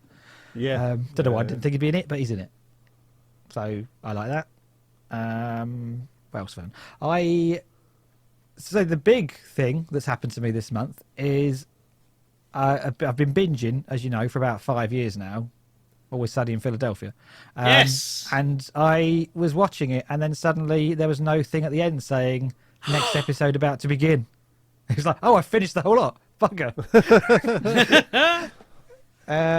So that was yeah. There was no 20-second countdown. Just final credits. I was like, oh, I've got to wait. And I don't know when the next season's coming. I know they're still making it, but I haven't seen it. But that I have now caught on to. I have had that gap filled slightly, kind of, with my weekly updates from Welcome to Wrexham, which is yes, obviously one of the actors, Rob, or not creators, Rob, with Ryan Reynolds running the Wrexham Football Club, and then so we've got 11 episodes now. They release well, almost always 2 a week, so that's quite nice. Okay. And I thought they'd finished episode 9 because that finished it quite neatly, and then the next week 10 and 11 was up. So okay, I'll watch those then. But yeah, I'm actually quite enjoying that. They do jump around with slightly different themes each week. Sometimes it's like a documentary, sometimes it's like a history lesson, sometimes it's getting to know the people, sometimes it's like just a comedy episode of the two of them. Sometimes they're not even in it, like little bits here and there, like little, scenes between them on the phone. And then sometimes they're fully in the whole episode, and it's about them. I'm quite enjoying it. I'm not really interested in football, but it's quite a nice little story about a town and the community and that sort of thing, and also just celebrities and how they get involved in things. And they do play up slightly different ways of presenting it each week, which I like. So I will keep watching that. I don't know how many more episodes of that there are, but I'm slightly invested in the team as well now and in seeing what's going on there. I'm not a fan, not bought a scarf or anything, but it's interesting. And the last thing of TV, I think it's the last thing as he scrolls through his notes. Hang on. Last thing of TV was I've started watching. I've only done 2 episodes. The oddly titled, because it seems to have this title, Dharma Monster: The Jeffrey Dahmer Story, which seems a bit clunky to me. Which I've just put on because people are talking about it, and I thought I'll have a look. And then, I'm now 2 episodes in and would have watched the 3rd, but haven't yet. I don't know how they're going to stretch it out for 10 episodes, but the first 2 seem to be entertaining. In that, if you can call it entertaining, informative, entertaining. It's obviously a drama based on the serial killer. And, I was certainly watching it with some intrigue and interest. That's where I'm at the moment. That's what I will watch next. That's one of the things I can binge at the moment if I want to. Most of the other things I'm watching, I am waiting week to week. Oh, I'm also watching She-Hulk. That's my other Thursday thing. Oh, and also Andor. I've just realised there are things I watch, but they're all on once a week. Yeah, so I have to wait for them. That's my TV. I tell you, you know what? Actually, I do break my rule for She-Hulk. I have been watching that weekly. Oh, okay. Because I don't really care about that getting spoiled, and quite frankly, it's delightful. I'm enjoying it. It gets all the posts that pop up on my daily feeds. Slate it every day, but no, I am enjoying it. It's exactly it's certainly what I expect it to be now. Which is, it's not a deep superhero drama with lots of action and stuff. It is basically a sitcom about a lawyer who happens to be a Hulk, as far as I can tell, and I'm quite enjoying it. That's what the comics always were. I was so furious at that guy the last episode. Oh, I was very angry. What, the one for the films or a different one? Oh, hang on. No, are you up to date? I feel like I'm up to date. It was the one where they go on the retreat. Is that the one? Yeah. Yeah. The whole basis of the show of him not texting her back. Yeah. Oh, that guy. Yes. I was very angry with him. I was angry with him. Solidarity for our She-Hulk. We Do not treat Shulky like that. I don't like that name. What? Shulky. Oh, it's cute. It's from the comics. But I still... I was always really happy that it's something Jalil, isn't it? The woman who's playing Titania, or Titania as they call her. Jamila? Yeah, from The Good Place. Because I always knew she was going to be great, but holy shit, she's so much more awesome than I was expecting. Just playing a fucking mega douche. She's so fucking funny. Love her. Love everything about that character. I remember the first time I heard that she'd been cast, I thought she was She-Hulk. Yeah, I did as well. That's never going to work. Oh no, I thought that was perfect. I didn't think that'd work at all. This suits so much better, I think. What about you, Shaun? I can't remember. I kind of need to either keep my notes from the previous month's Dinocast or listen to it quickly before doing this. I can't remember what bleeds from one month to the next sometimes. So I'm going to make this quick because I've put it on my notes with a question mark. I've recently watched all of season 3 of The Boys, which was fucking awesome. I've been meaning to ask you about that because you wouldn't let me talk about it for ages because you hadn't seen it. Yes. Yeah, I'll wait till it finished, and then when I was in the mood, and holy shit, like I was a little early on in the new season. I was a little on the side of, is this being kind of gory and violent for the sake of it because they don't have such a strong story? Because it came out the gate quite strong this time. But no, the story, the relationships and everything was fantastic. It was really, really fun. But yeah, that tons of goddamn fun. Really, really liked that. And I need to remind myself to download the little animated side series they're doing, Diabolical. Yeah, I've not seen that. Yeah. I just want more of The Boys. But yeah, so if I didn't talk about it last month in any kind of depth, that was it. If I did, that was me reiterating that I love The Boys and it's fucking awesome. Shaun loves The Boys. I always find with Carl Urban that he plays quite a series of diverse characters, but he always seems to stand head and shoulders above pretty much anyone else surrounding him at any time. And I don't know of many actors that has that kind of appeal to me. Like, even he's in a couple of scenes of in Thor Ragnarok. He played the rifle, the it's guns, called the Destroyer or something. I can't remember what he's called. And even then, like, he's in a tiny bit. He's in that movie. I focus on him more than Thor in a scene they're sharing. It's like because he's awesome. Freaking love Carl Urban. Best Judge Dredd. I want more of that. I know it's been over a decade now, but I'm still hopeful. But that wasn't the main things I've been watching. Sorry, to ask a question. Sorry, just The Boys. Is that the one with Jensen Ackles in it? Yes. Yes. He was in the latest season. Yes. He was freaking excellent. It was one of those things actually that when I was watching it and his character's introduced, I'm like, oh yeah, that's Jensen Ackles. That's the guy that it's the guy that Adam likes. And I'm watching him through the series going, shit, this dude's got a lot more range than I ever thought he had. He was really, really great in it. Oh, good. Good. I thought that was what The Boys was, and that I keep meaning to pick The Boys up and watch it. So it's great. Do not watch it with your kids. Yeah, I was going to say that. Maybe even don't watch it with your wife, but definitely do not let your kids anywhere near that. I know it's superhero-y, but it is not. It is not. No, he was absolutely great in it. It's like an ensemble cast thing, so not all of the characters are focused on in all of the episodes, though most of them are in there somewhere. But you know, they're all really big personalities, and they're all, you know, really great at holding your attention while on screen. It's a wonderful show. It really, really is. Oh, excellent. I'll have to put that down as to one to watch. But as to what I have been watching, I was watching the latest series of What We Do in the Shadows. It's kind of funny. A lot of things overlapped. So What We Do with the Shadows started, and shortly after that, Harley Quinn started season 3, and during that,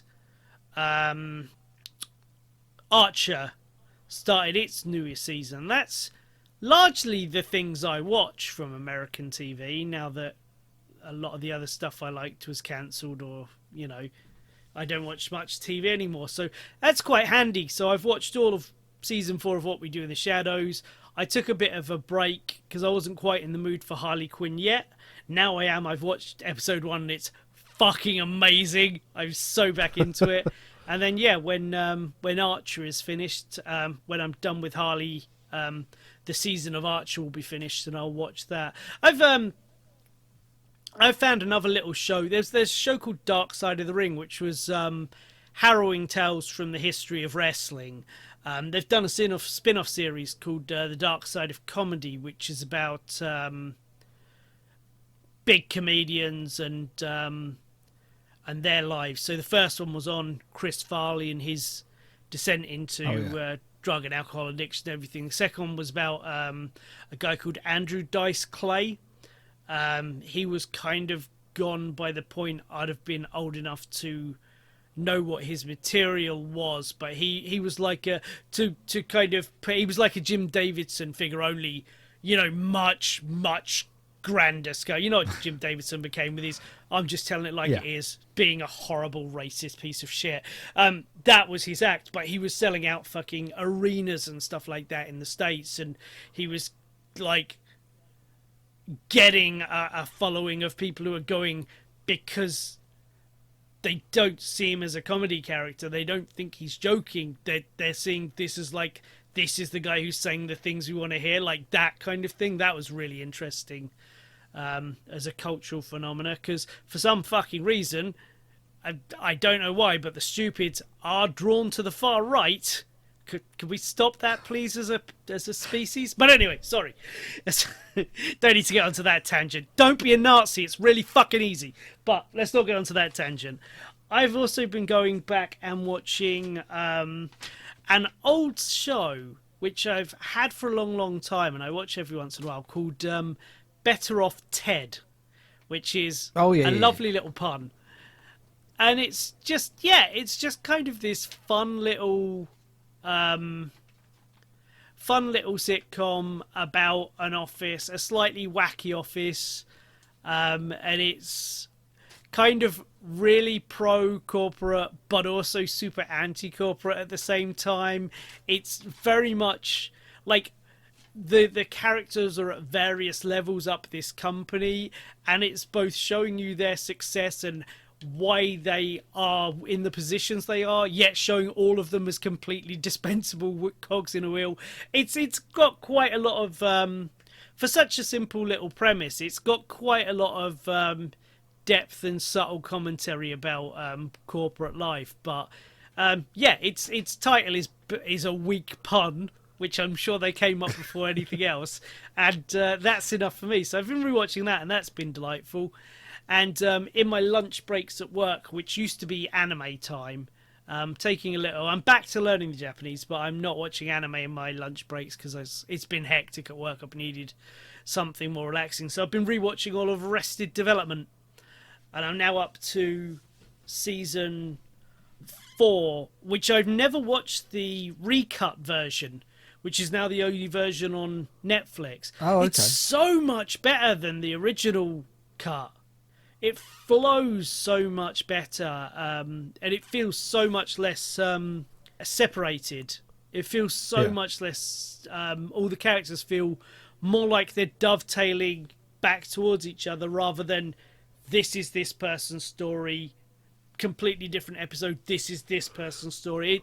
They've really done a great job in reworking that, so I'm loving that. But I've also seen a couple of movies of note this month, and one that I've not yet seen and I've been so excited for, and I put it on at the weekend and I wasn't in the mood for, is the new Monsters film by Rob Zombie. I've just watched a review of that. Oh my god, it looks so wonderful and shit.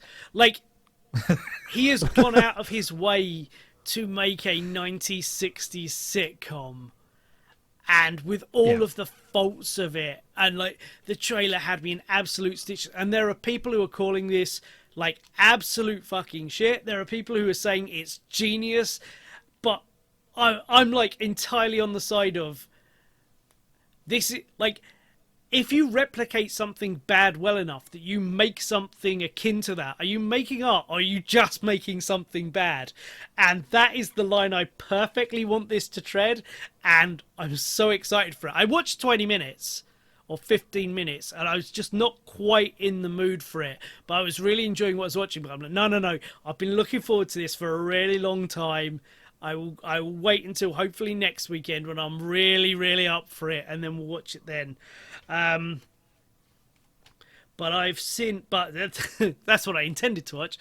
But what I have seen is last week we went to the cinema to see a Japanese animated movie called Inu-Oh, which was about, well, basically it was really vague. The trailer's really vague as to what it was, and the description was really vague as to what it was. And then we went to see it and we're like, oh yeah, we can see why this was really vague. It's like this. So it is a folktale about a forgotten war in ancient Japan, right? There's also, in the like second half of it, is an exploration of 70s English prog rock, like Bowie and Queen and Led Zeppelin and all crazy stuff like that. It is a bizarre and wonderful movie. But for the first it slows down as it gets further on, but there is touches of it later on. But for the first like 20 minutes of this movie, it's constantly, right, the whole movie is constantly moving. It's about motion as much as it's about animation, and it's about music. But the first 20 minutes in particular, it will start in one place, and then it will spin round. It starts with like what almost looks like CGI. It's a CGI effect over old school like painting, and it kind of spins round to a classically animated character, but he's animated in such a style that then drifts you into the past.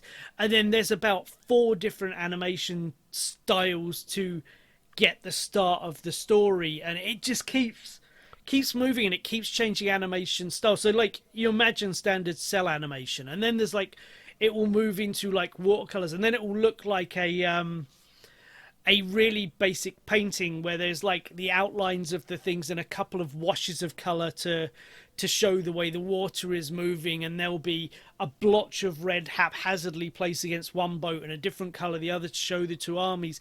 But then there'll be like a million arrows going between the 2, which are all perfectly animated, and then it cuts back into traditional animation. It's all doing stuff like this throughout the movie, but in particular in the first chunk that it's almost making your head spin as you're trying to take in all of these different styles that it keeps flipping between. It's quite crazy and quite psychedelic, and there are a couple of different ways, styles of drawing characters, and like the main style is slightly ugly, so it all gives it a little bit of the whole thing has kind of a surreal sense to it. It's really, really cool. Like it felt like how you'd want a fairy tale to look, because you're never entirely sure what you're looking at, and what you're looking at can change at any point, and the characters go through these massive changes and these massive arcs, and obviously it brings in all this kind of fantasy spiritual stuff, and yeah, it's really quite wonderful. I'd suggest anyone remotely interested in watching something incredibly well animated would watch it. Adam, I actually think you'd quite like it, because it is this big fantasy fairy tale thing. Okay. It's quite I would say it's quite Japanese, but it's nothing you won't have seen in, or there's very little that is contextually required to be Japan. It could have just been a general fantasy setting, and it would have worked pretty much as well. But yeah, that was really, really great. We saw See How They Run, which I really, really liked, but I felt it lacked bite, if that makes sense. It's very, very funny. It looked like it was going to be another Knives Out, and to a degree, it was quite like that. It was also quite a bit more slapstick than I was expecting, but it was, it was very, very good. It just, I think it's because I wanted it to be more, I wanted it to have more edge rather than it lacked it, if that makes sense. I didn't realise going in it was a 12A instead of a 15, and because I went in with that expectation, it suffered so I didn't judge the film on the expectation going in of knowing exactly Yeah. what I think I may appreciate it more on a second watch, but I'm still always going to find it wanting, because when I'm watching something like that, I want it to have a bit more bite. But it was very, very funny, very, very funny. You'll have seen the cast. I mean, it's fantastically acted, and very, very silly. It's almost like. It almost has the irreverence. It doesn't go this far, but it almost has the irreverence of like a Police Squad or something. It's just lots of very silly people speaking in very silly ways, making very silly little jokes all the time. It's very, very good. There is an enormous laugh. Okay, so I'm going to give a bit of a spoiler for the movie now, but there's no way you won't pick this up immediately as you're watching it. Like, the whole point is that they practically signposted it, but really early on they have this really long scene where they're literally telling you everything that's going to happen in the rest of the movie, but disguising it as something else. And like half of the audience is dying in there, and the other half of the audience is kind of sheepishly talking to each other. Like, there's no way you can't tell what this is. Like, they literally, like, I don't want to spoil how they do it. That's the joke is how they do it, not that they do it. And it's so fucking funny. I'm just like sitting there giggling for about 10 minutes after. And then they've got all their silly little bits of wordplay and everything like that. And yeah, it's got a bit of a... It pretends it's got a bit of a whodunit and everything like that. It's very, very fun. I've talked myself into liking it more than I thought I did at the start. No, I haven't. No, it's one I fully intend to watch again with the expectation going and knowing what it is, and hopefully I'll enjoy it a little more, because there were points in it where I'm sitting there going, that was really good, but you know, it could have done with a little something. But no, that was great. And the big thing I saw this month, me and my buddy had to pay to go to a different bloody cinema because Cineworld didn't carry it. We went to see Clerks 3. Oh, yes. Yeah, I saw a lot about that, yeah. It's very, very good. It is really, really good. I'm a big fan of the first two. Yeah, it's one of those which... that's the best way to put it. So... The premise, what it will tell you everywhere, and it's in the trailer, and that is that the joke of it is that Randall is making the movie that was the first Clerks, right? So that's the idea. I'm not going to tell you how that comes about or whatever, but and that. So you go in with that as the idea, and like at first, and a part of this is on me, because I sometimes go into movies and I can't help it. It's a part of my anxiety shit. But I'll sometimes go in something I'm really excited for, and I won't be able to relax into it because I'm afraid it's going to be bad.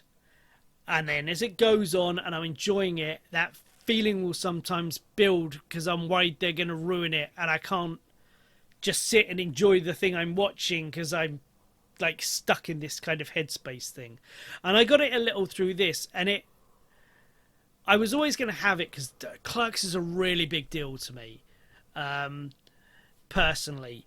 And I start watching it, and quite early on, and I think this is very intentional, he's doing a lot of self-referential stuff. The whole movie is very self-referential, but it was to the point where I was wondering if they had anything new.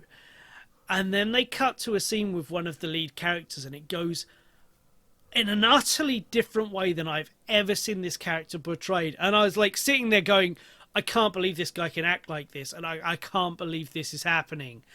And as the movie goes on and as things progress,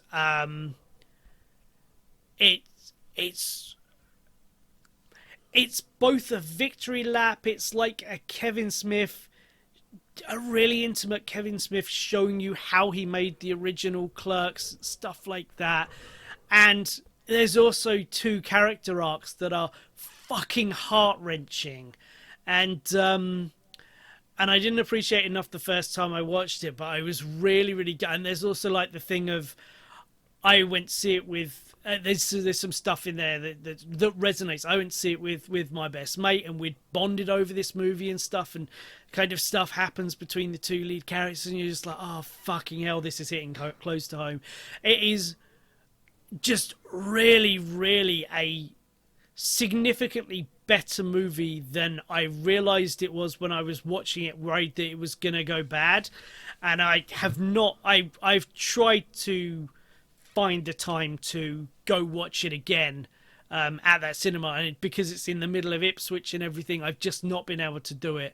So as soon as that's available for watch on demand or whatever, I'll be getting myself a copy and giving it another watch, and really appreciating it for what it is, because it is a fucking fantastic film, especially if you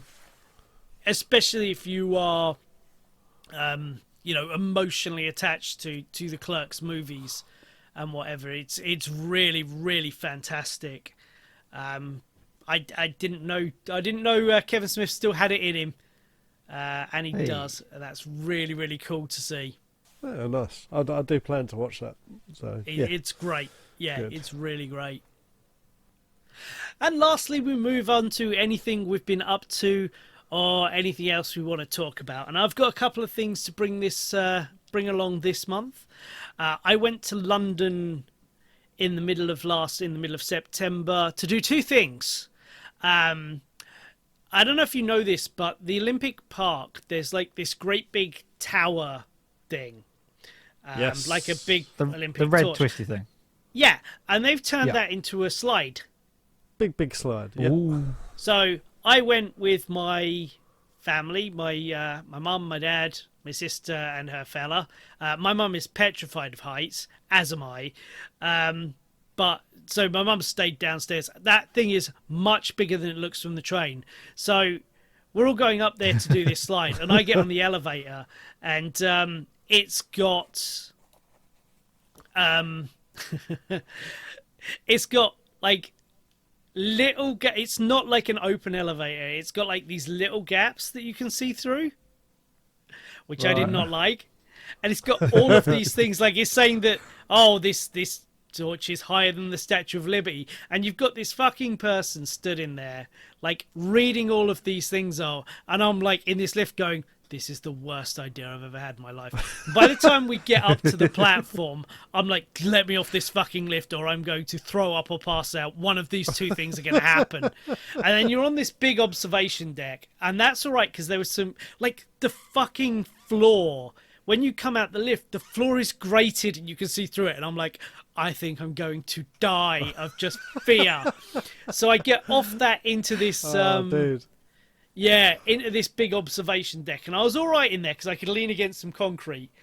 But like, there's like, it's all surrounded by glass except for these concrete bits. And there's like this kid at one point, and he's swinging on this bar against the glass, and I'm just like going, "Oh my god! Oh my god! Oh my god!" And like, I got in the line for the slide, and my sister and her fella did it. And I'm like sitting there about to do this thing, and the slide is enclosed, but it goes all the way down.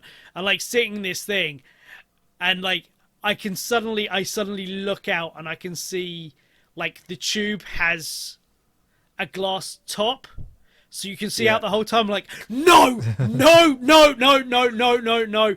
And then I ran to the toilet, threw up, and then really carefully got back in the lift and like was trying not to have an absolute panic attack. So, Oh, dude. I absolutely no, because I absolutely conquered my. Well, I didn't conquer my fear entirely, but when I saw that thing from ground level, I was like, nah.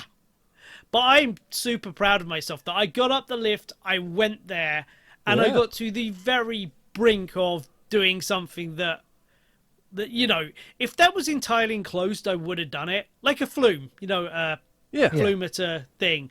But the fact that you could see out the whole time, through a lot of it, my brain was just like, no.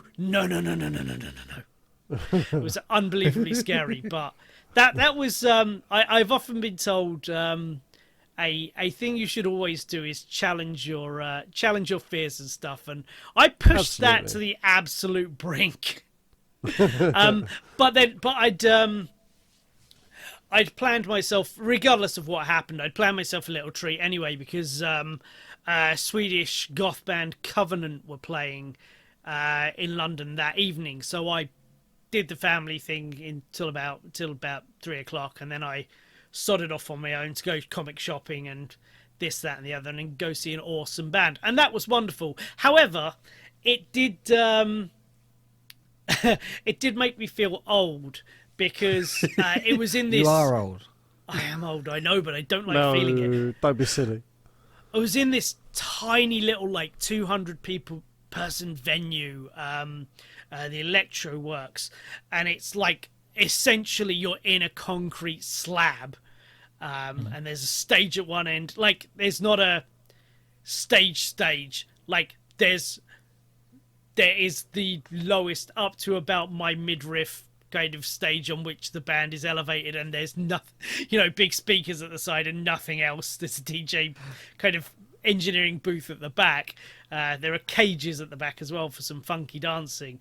But yeah, it was like being in the middle of this concrete slab, and it was tiny, and I was wearing my DMs because DMs are awesome. But what DMs are not is particularly comfortable when standing on solid concrete for 3.5 hours, because the gig was really, really long.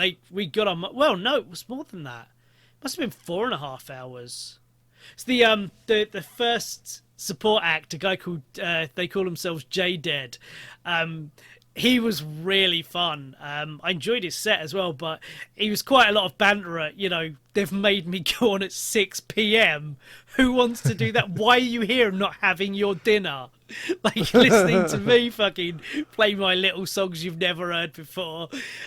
He was really fun. And then they had like another support act who was pretty good. And then we got the main band, and they did a mammoth set. They just kept going and going. It was awesome. Definitely got my money's worth there. But yeah, my feet were fucking killing me.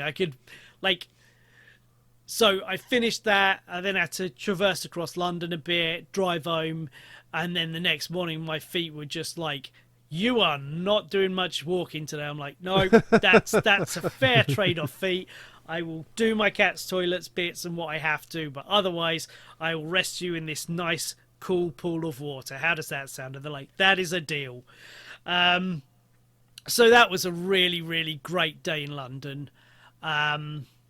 Seeing Covenant, that was awesome. They're now working on some new material, none of which they played at the gig. It seems like they've just finished up their tour, and now they're gonna start working on new stuff, so I'll look forward to that. They haven't released a proper album since 2016, so that'll be cool.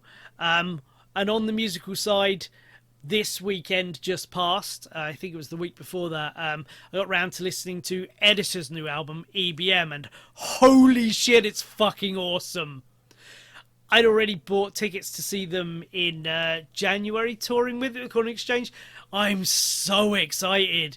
It sounds not only quite unlike anything they've done before, but coming from all that electro goth music and stuff, and liking all the synthwave, like the darker EBM synthwave and stuff like that. It really fits in there. I'm like, oh man, you guys have just, as often they have in their career, they've just been like, I know we're quite popular, but fuck it, we're just gonna do this goth thing now. And I'm just like, yes, so awesome. So that's what I've been up to recently. Oh, also, I just found out, if anyone's going to be in the Colchester area next May, Stuart Lee's doing another tour. He's going to be in Colchester next May, so I bought tickets for that, because he's recently had a couple of the 2 comedy specials I saw earlier this year have now been broadcast on BBC Two, Snowflake and Tornado, and they were both absolutely wonderful, and he's got a new show next year, so I cannot wait to be watching that. But that's everything else I've been up to. Jason, what about you? Have you been up to much? Not a lot. I had me holiday, basically. I went off to Centre Parks with the family, mum, dad and sister, which we pretty much did last year as well. to go over the pandemic, we went to the Sherwood Forest one, which we did question ourselves and say, why are we going to this one, which is like a 3-hour drive, when there's another one closer, and you're basically going to, once you're locked inside this forest, or whatever it is, what's the difference? It's the same thing. I don't know why we're doing all this driving to get there. It's Robin Hood, though. Adam, I hate to tell you this, but if he existed, he's been dead quite a while. Well, no, He's not doing sign-ins. He's still running the kids' archery and crossbows stand. Exactly. Thank you. Yeah, and Little John. He's there as well. Which I didn't do. Because I quite like... They've got all these events and stuff you can do, like walking around in the treetops on ropes and stuff, which I'd quite like to do. But also, nope. I just like a holiday. I like relaxing. I was happy to just wander around in a forest, and... Well, it's not really a forest. You're in like a little community. It's like the village from... what's that? The Prisoner. I was hoping you were aiming for the M. Night Shyamalan movie, The Village. It's like the village from... Oh, what's it called? The Village. No. Although, no, it's so... I really just didn't do anything. So again, we went on the day of the Queen's funeral, so we actually didn't go on the day of the Queen's funeral, so we had to go a day late, which is fine. I understand why they did that. So we went on the Tuesday, back home on the Friday, so not there that long, but had a nice time with the family. Just chilling out, playing adventure golf, and hanging out. I really didn't do much this year other than just relax and chat with the family, which is a very nice thing to do because I don't get to see them often enough. The weird thing that happened was I got there on this Tuesday. I'd met up with the family. We'd gone and got a coffee or something. I'm just sitting down. I've been in the place for maybe an hour, sort of unpacked and stuff, got all the stuff sorted out.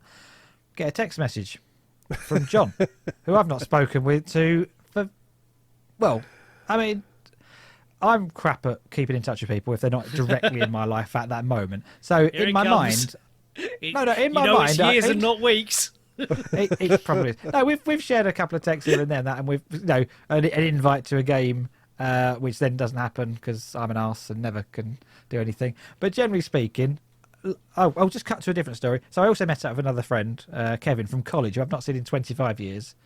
Me and Michael, we were all together at college. We met up the other weekend, and it is just like most friends I've got. I can go without seeing him for years, and then we'll sit down, and it'll be like we saw each other yesterday. And that's exactly what it'll be like next time with John. Anyway, get a text message from John. I've just got to Centre Parks. I haven't been there in a year or whatever. I haven't spoken to John in ages.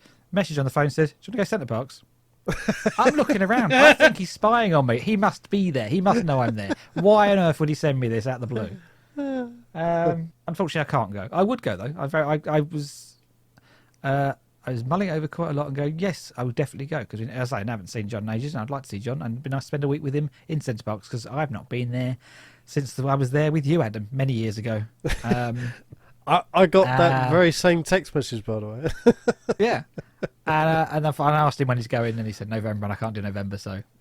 But John, if you're listening, I am up for it. So don't write me off completely. We will get this done. I'm just very shit at keeping in touch and making arrangements. I can't make any arrangements other than I'm at the pub, do you want to come? That's basically the level of my commitment to anything. If someone says it's my birthday in 3 months' time, you're invited, I get stressed out with that. I can't commit. I might be, I might not be in the mood. I've got to buy clothes and stuff. Whereas if it's like we're going here now, then I'm really up for it and I'm absolutely into it. For our Dino listeners, right? I'm not going to spoil what it is, but in a couple of weeks, we're going to be releasing a video of something I've been trying to do with Jason for 2 years. No, over 2 years. So I can attest to exactly what he's saying. Don't make out that's on me. I mean, this is 100% on you. I prepared this years ago and have been badgering you 4 years for it to happen until I finally gave up. There's been very limited badgering going on. You mentioned it a year and a half ago, and then it just sat there doing nothing until 2 or 3 weeks ago, and then we went, yeah, let's do it. And it's just taken a bit of faffing to get it done. Anyway, it's done. It's recorded. Look out for it. Highly recommend. What else was I doing? So yeah, I was at Centre Parks, got a text. Boom. I probably will go again. It's a nice enough place if you like just hanging about. Next time I'll probably go up in the trees though. be more adventurous, rather than just laying on my bed. I was so tired. I think I come down with something. I finished work, and my body just goes, right, you can now just collapse for a week, and you'll get ill, collapsing. but that's fine. You just be ill, be in bed, and then have say hello to your parents, play a couple of card games and board games and stuff, which is always nice. And then I came back home, thought I had COVID, did a test, turned out I didn't have COVID, so I had to go back to work. Rubbish. Hate it. And that's what I've been up to. Yeah, but a nice month. Adam. So for our Dinocast, listeners and our subscribers, you may already know this, but I completed our 100 special video. Oh, you completed the hell out of it. Finally, my God, never realised what a task it was when I had the idea. Do you know how long you were working on that? So I worked out as well. This is as far as I worked out. So I worked out that per week I was spending 8 hours per week since we recorded. Bloody hell. So Yeah, it's worth pointing out you do have full-time Yeah. jobs and a family and stuff like that. yeah, so All of which he has neglected to make 100 sub for you. So No, yeah, do you know when we started that project? When we recorded it all? I can't. recorded I've it. deleted the files. we recorded it. We started in end of Feb, and I think we completed by end of April. And yeah, so since then it's been 8 hours on average. Some weeks I got to do more, just because of timings and other stuff going on. I remember 2 very big weekends where I literally worked on it Saturday, Sunday non-stop. But yeah, on average it was probably about 8 hours per week to try and put all that together. So he's not trying to guilt you into watching it, but he is Watch going to it. be starting to send death threats around if you don't. So. If you do watch it, maybe like it just to show some gratitude. I gave up. I was only at Centre Parks for 3 days or whatever. I still devoted the time to watch that whole video while I was there, so I feel it was worth doing. There you go. I disliked it. Too. He's done a wonderful job. It's a wonderful trip down memory lane for me. And of course, we're nearly at 200. So we're going to start Adam working on the 200, 1,001 million subscribers now. So you might actually have them in time for when we're ready to do the videos. Yeah, because I'll need it. I will need it. Oh God, I think the most harrowing bit of it for me was when I thought I was done, but then I wasn't. So we use this.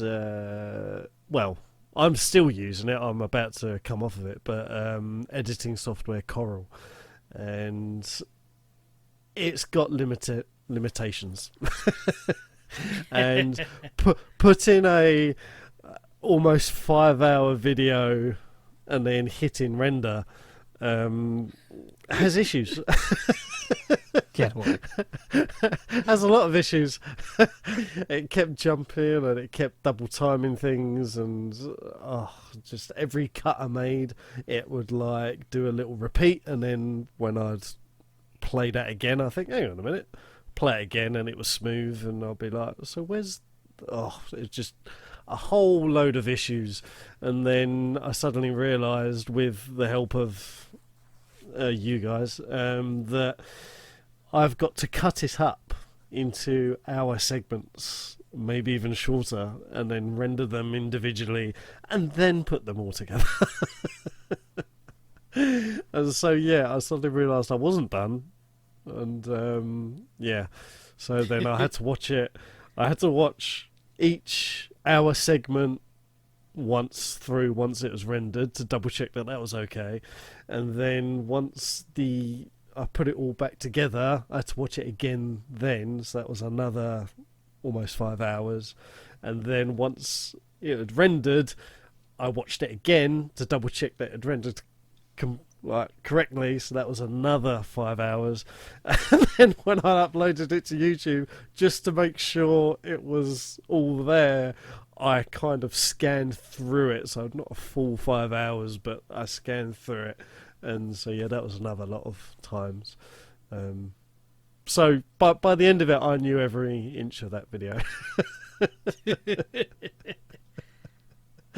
I think it was worth every minute of your time, but it wasn't my time, so I'm far more likely to say that.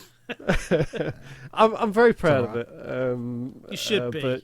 But yeah, it was a mammoth task. But so yeah, that was one thing that got completed, which was very nice. I finally got my spare 8 hours a week back. So yeah. Other than that, I'm at the stage now where one of my kids is going to high school next year. So I've got to search around with the wife through loads of different high schools and write down a list of first choice to sixth choice as to where I want to send him. I thought that'd be easy. My God, no, it's not.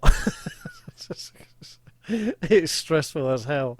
And yeah, so other than that, that is all I've been up to. You should open it up to the listeners. Put it in the comments. What school? We'll randomise it. Oh, no, so there was Let one the other public thing. decide. Yeah, you can decide what school. Any random school in the world, I'll put it down as first choice, don't worry. There was one other thing. I went up to Cromer in Norfolk. Yeah, I've been there. Yeah, for a job. I was working on someone's house, and so yeah, I got to visit Cromer for a couple of days. Quite a nice little fishing seaside resort with decent beaches, actually. That is a long-running joke within my family. My parents took me and my sister there. I must have been in my teens because I was into Batman at this time, because the one positive I remember is I got a Joker toy. But we went up on there, and it is... Well, the running joke is that it is literally the worst place on earth, because we went over there and it was miserable, it was grey, none of the arcades were open, you couldn't get on the beach, half of all the shops were shut, so I'm guessing it might have been a Sunday, and we thought it was a seaside-y, touristy beach rather than a fishing place. And we couldn't even get fish and chips on this day. It's one of the most miserable fucking days out we've ever. So if anyone's mentioning the most boring day ever or the worst place to go or we're in hell, me or my sister will chime up and go, "Oh, going to Cromer again, are we?" I'm sure that was not a accurate reflection of what it is now or what it was on a day. We just got real unlucky on that day, but Christ, did we get unlucky. I the will highlight admit, was going in Woolworths. I will admit, there's not exactly a lot to do. At least when I was there. But I had a lovely bacon sandwich when I was there. I remember that. Oh, there you go. I had some fish because you're in a fishing place. Why not have some fish? So I'm mildly allergic to fish. That's a good reason. I don't like the even taste better of it anyway, reason. but if I eat fish, I go out in a rash. Oh, God. And you went to a fishing seaside resort. That's even better. Only if I eat it. Yeah. I did go out onto the pier. The pier's got some interesting things on it. And then the arcades down on the beach was open, so I went in there for a little bit. And then I had to wander about town. There's quite a nice oldie church there to see if you're into that sort of stuff. And other than that, I was working, so I didn't get to see. Oh yeah, I forgot you were working. Yeah, yeah. It wasn't a choice to go there. It was. Yeah, I had work to do there. He's just but saying that in case the wife and kids are listening. He actually just went out for a day on the sands in the I was going to arcades. say he's out working, but he's managed to get in on the pier in the arcades having a fish. Well, I get Jesus, two a better lunch break breaks than I do. Yeah, 2 lunch breaks. Yeah. Comes back saying, "Oh, they paid me in all of these 2p's." play that game all day where you got to slot them down. He even said there's not too much to do there. Like, Actually, it was one of them jobs. So, for the listeners, I'm a stone restorer on my other job, and what I had to do was kind of frustrating in a way because I had to repair a chimney. So I had to go up there, put the sand and cement on, and let it dry basically. And I didn't have a lot else to do other than twiddle my thumbs. So, so yeah, just walk about the town basically and have a nice lunch break, and then come back and finish it. So yeah, I was there for 2 days in total, and yeah, not too bad. But other than that is me done. That is all I have done. Excellent. Well, this has been another fun and long Dinocast. I look forward to editing it. Thank you, everyone who has listened this far. Thank you, Jason. Thank you, Adam, for your wonderful contributions. We now need a word for this week that you must put in the comments, tweet us, or whatever else you don't do if you listen to this far. And I think this week it needs to be a hearty Adam, great job, because the 100 sub special really is a fantastic piece of work. He's edited our voices a bit to cut out, to cut out pauses and stuff. We obviously did this over a bunch of sessions. It flows really nicely. I think it's quite fun to listen to, even though I'm a little biased because it is by and large the story of my Tuesday nights for the past 3 or 4 years. But yeah. I had a really good time with that, and the work and the effort you've put in really shows. It's one of the jewels in the crown of our channel. It's one of the finest videos we've done. In fact, we should probably put that on the main page. I think I'll do that tomorrow. So yes, if you have listened this far, please give Adam a hearty well done and good job and thumbs up, whatever you want to, on the 100 subs video. But if you haven't listened this far and you are lying, you need to give him a thumbs down. Boo, Adam. Boo for making me listen to 5 hours of this. You're a bad Adam.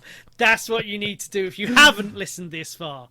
So, goodbye from me. Goodbye from the other dinos. Goodbye. Goodbye.